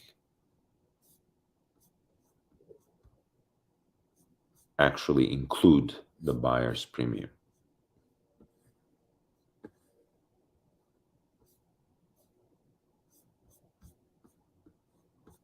Which brings me to 10, which was another unique Cartier watch, because we had a watch that was, for all other intents and purposes, a Movado Super Sub C from the early 60s, but one that was very implicitly, almost primarily branded Cartier, of course, right under Movado's own logo. That one sold for a little more than 20,000 at lots 10, including the buyer's premium.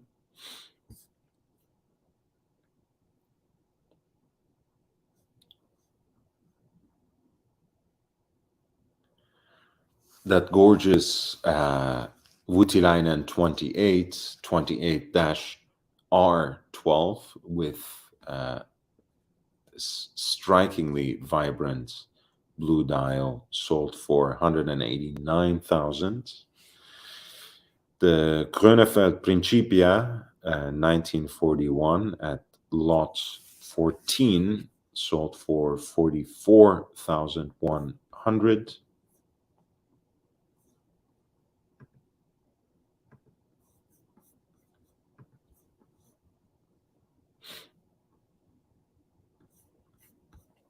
Again, a 3970 EG, which is white gold Patek Philippe perpetual calendar chronograph with a blue dial.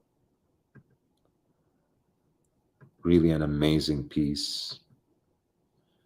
Of course, Geneva seal, built on the Lemania 2310 or Lemania CH27.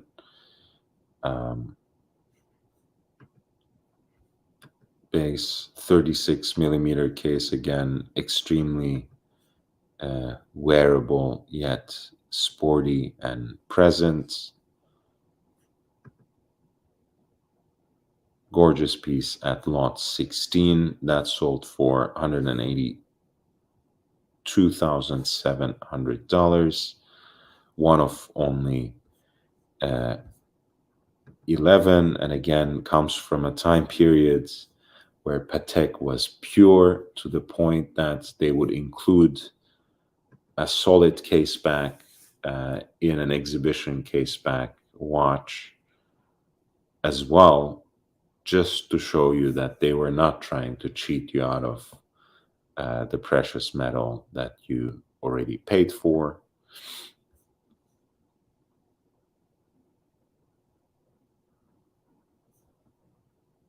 $5970G sold for a little more than $200,000. At lot 21, Med 1 Friends Edition sold for almost $12,000, again including the buyer's premium. At lot 23, Model C by Romain Gauthier in platinum with this beautiful enamel painted dial by Anita Porcher, was sold for $214,200.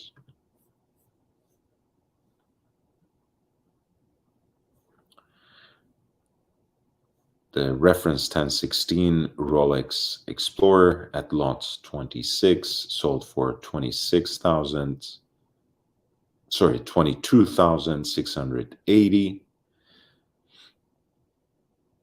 Meter's first red riding Submariner reference 1680 sold for $35,280 at lot 27.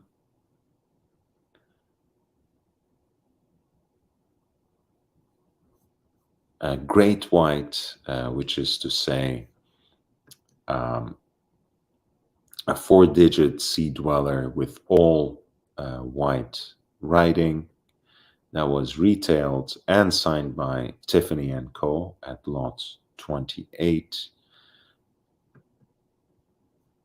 As you can see, sold for almost $24,000 after the premium once again.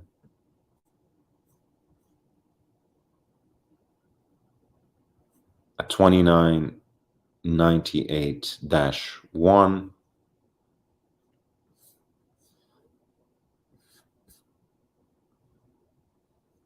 beautiful alpha hands on that early Seamaster at lot 29 that sold for $34,020.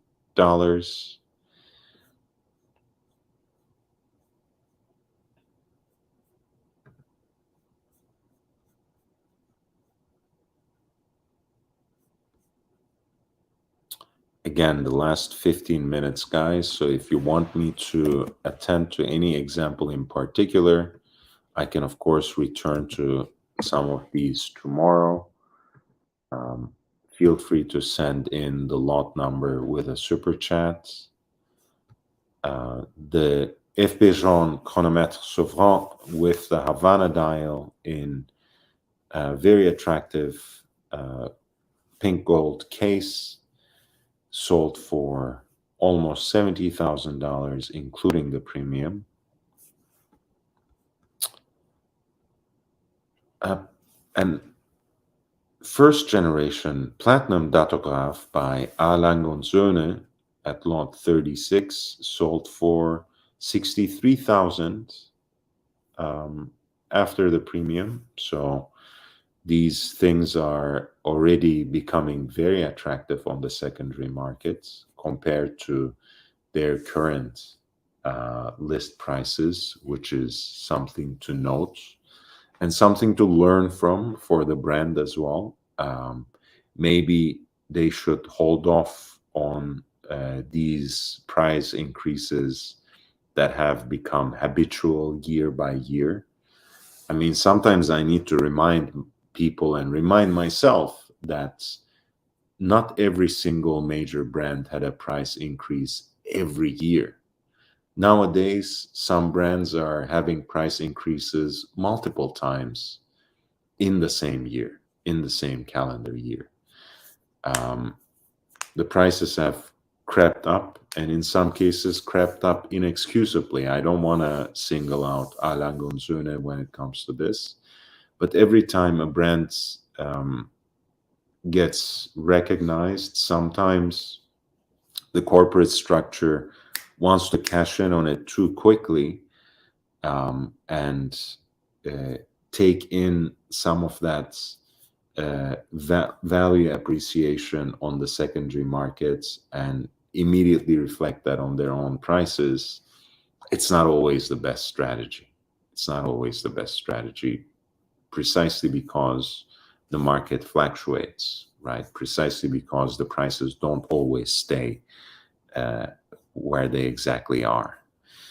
And in the current conditions where they will continue to dip, you will have a harder time to justify the retail price tag when it comes to some of the most elite high horological brands.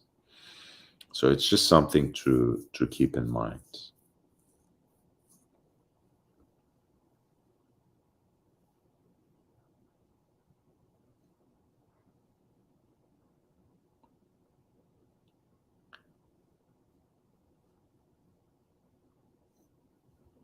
At 44, Chanel reference H6130, the boyfriend tweed art, again by with a dial by Anita Porchet,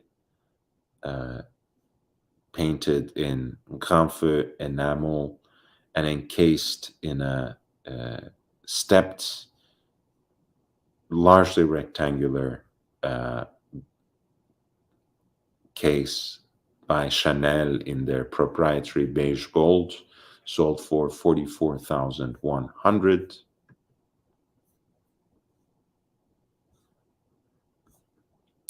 The Galet Traveler by Laurent Ferrier in a limited edition with a two-tone sector dial, beautiful enamel center, that sold for a little more than 50,000 at lot 45. At lot 48, you have an F. Bejon Tourbillon Sauvron with a remontoir d'égalité that sold for a million and a quarter. That's a great result. Again, F. Bejon is trending up and up and up.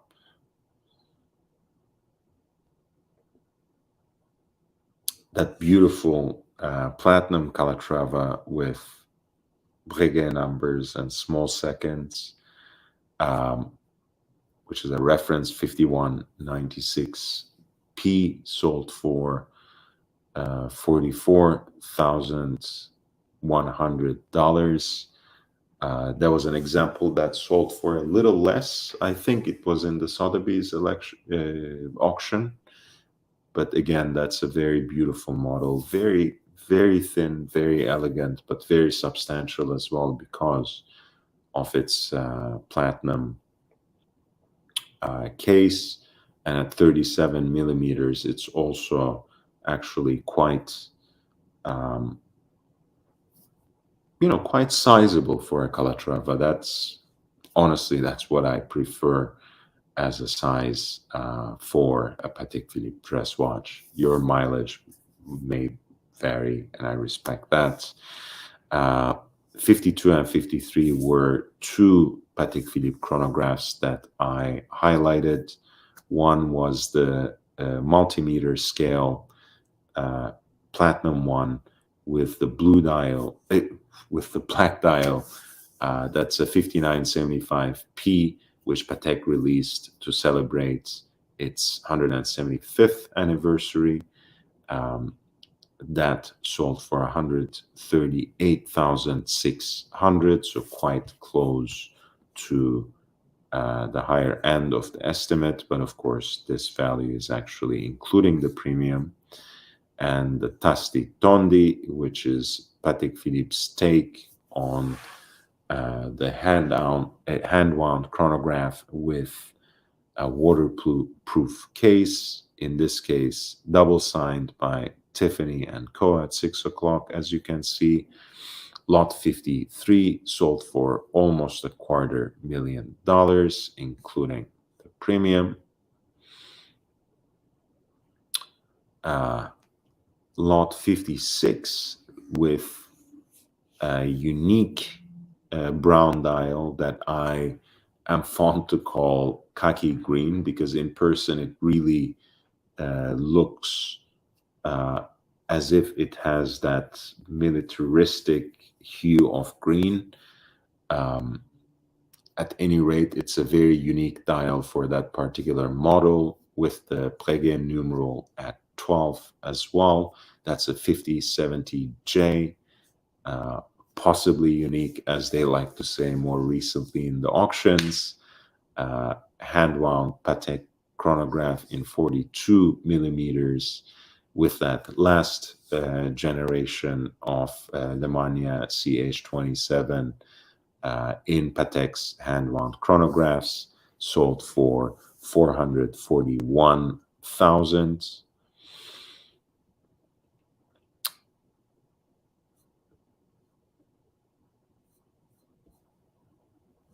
The Star Wheel in platinum, 25720, sold for 63,000 at lot 58.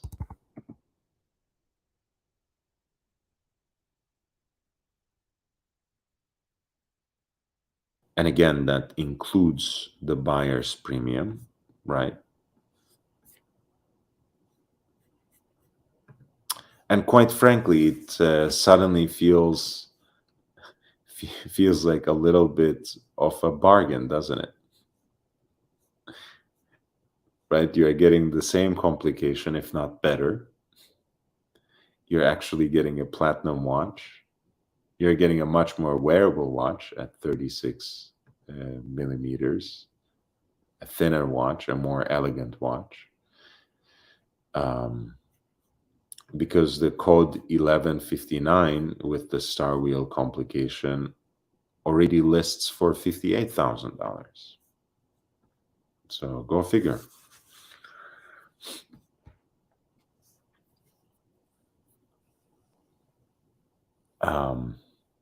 Number 62 is what Audemars Piguet calls the Royal Oak double balance. As you can see, this is something you can glimpse from the open worked dial.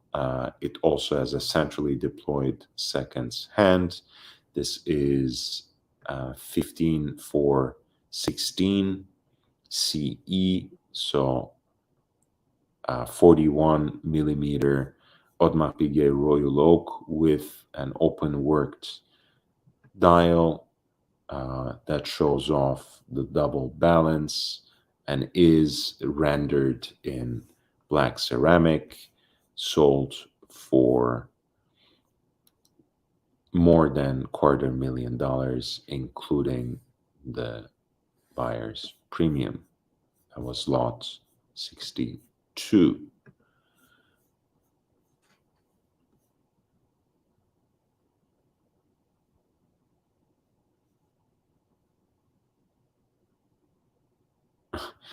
JB says one of the high stakes poker players had on that if Bejon, I'm guessing his bodyguard was in the room.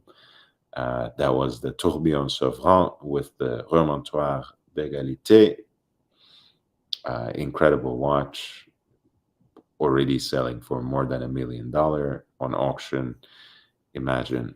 5975 Patek is, of course, a gorgeous multimeter Patek Philippe chronograph that was released to commemorate the 175th anniversary of the brand. I love it too. I think it's a great, great piece. By the way, guys, I will present maybe 2 more things and then I'm off for tonight because it's been a long day. In either case, I thank you for your support. Please hit the like button on your way out. Subscribe if you haven't. I'm here with watch content on a daily basis. I appreciate you. I appreciate your support and presence. If you want to do a little more, you can always super chat, but other ways to contribute are down there in the crawling ticker, and of course linked in the video description as well and pinned right up there in the chat too. If you, until the end of the year, I'm keeping the Patreon membership at $10 a month, and whatever the price becomes and whatever other services are added into it, you will be grandfathered into that. So that goes for my current supporters. That goes for anyone who signs up before the end of the month. For now, I am already providing a service that I think makes it very worthwhile, that $10, and that's nearly 100 links to deals online that I sent to my subscribers, to my most loyal supporters there on Patreon. That's about 3-4 different links on a daily basis, and those are curated links. So a lot of times there's a theme, there's a specific brand, a particular kind of model that I bring into focus. In some cases, I'm sure it actually provides very attractive deals that you might want to snap up right away. In either case, I expect you to come back to me and start a discussion rather than necessarily jumping on any one of those watches. So ultimately, it's really an educational journey as well, because it introduces, again, the members of the Patreon to watches that fall through the cracks and that fly under the radar for the most part. And every time a new person joins, of course, they come up with their own interests, with their own aspirations, with their own quests of going after certain kinds of watches, in which case I do my best to tailor those daily offerings according to their interests as well. So sign up while you can at the ongoing rates of $10 a month, and you'll always be grandfathered into those benefits at that rate, even if the price increases in year 2023. All of that being said, wow, JP, thank you so much, man. I really appreciate that. 99.99. I appreciate you. Thank you. 2 more watches that I'm going to present. This is 25820 SP, a very unique execution of two-tone in this perpetual calendar Royal Oak by Audemars Piguet, because you have what you have is essentially a stainless steel base with platinum accents. So platinum tapering interlinks and a platinum octagonal bezel.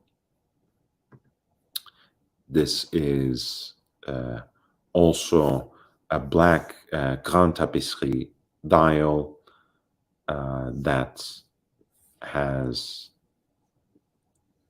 these silver rings for the subdials too. It's really a thing of beauty. Again, one of the great watches that I had the chance to examine and contemplate and try on at Philips New York. I really cherish that opportunity. Again, I thank everyone who made it possible. This was lot 63, which sold for $94,500 after the premium. The last watch. The last watch of the day.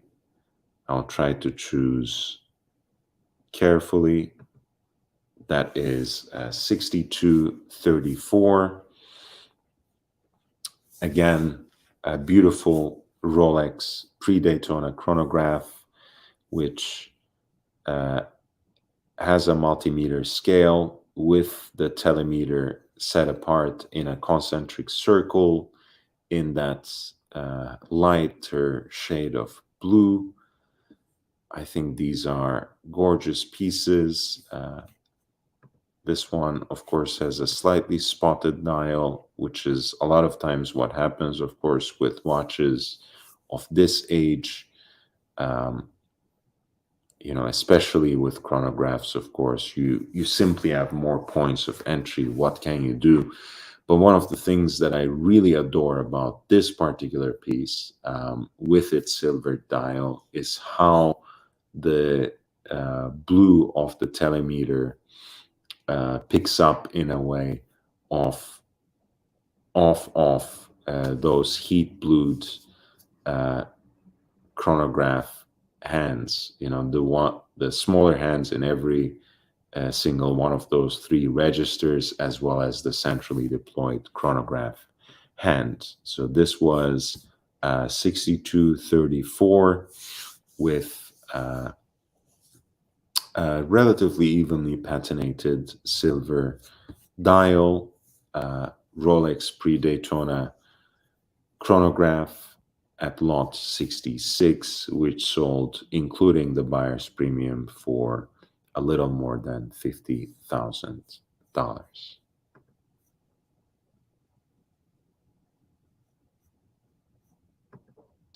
John D.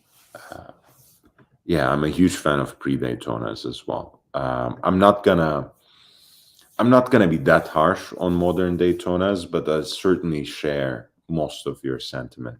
Once again, I want to highlight JB's very generous contribution, JJ, as well as SP, and again JB, who had already contributed the first super chat of the day. Thank you so much, guys. Thank you for being here. Thank you for your support and presence. Please hit the like button if you haven't already, especially if you found today's presentation helpful, if you have learned anything from the live stream, if you have enjoyed today's broadcast, please hit the like button. I promise I'm back tomorrow. We'll take a closer look at the auction results at Philips and finish up that particular chapter. And we'll talk a little more about watches in general and about some more about new releases too. In either case, again, if you want to support the channel, the links are pinned. They are in the crawling ticker and in the video description. In either case, I thank you for your support and presence. I cannot do it without you. I am so grateful for your help, and I'm proud to have a completely independent platform that is entirely beholden to its audience, fully at the behest of its audience, and long may it continue. Again, much love. Thank you so much. I look forward to seeing you around the same time, if not even a little earlier tomorrow. Thank you. And until then, I bid you adieu.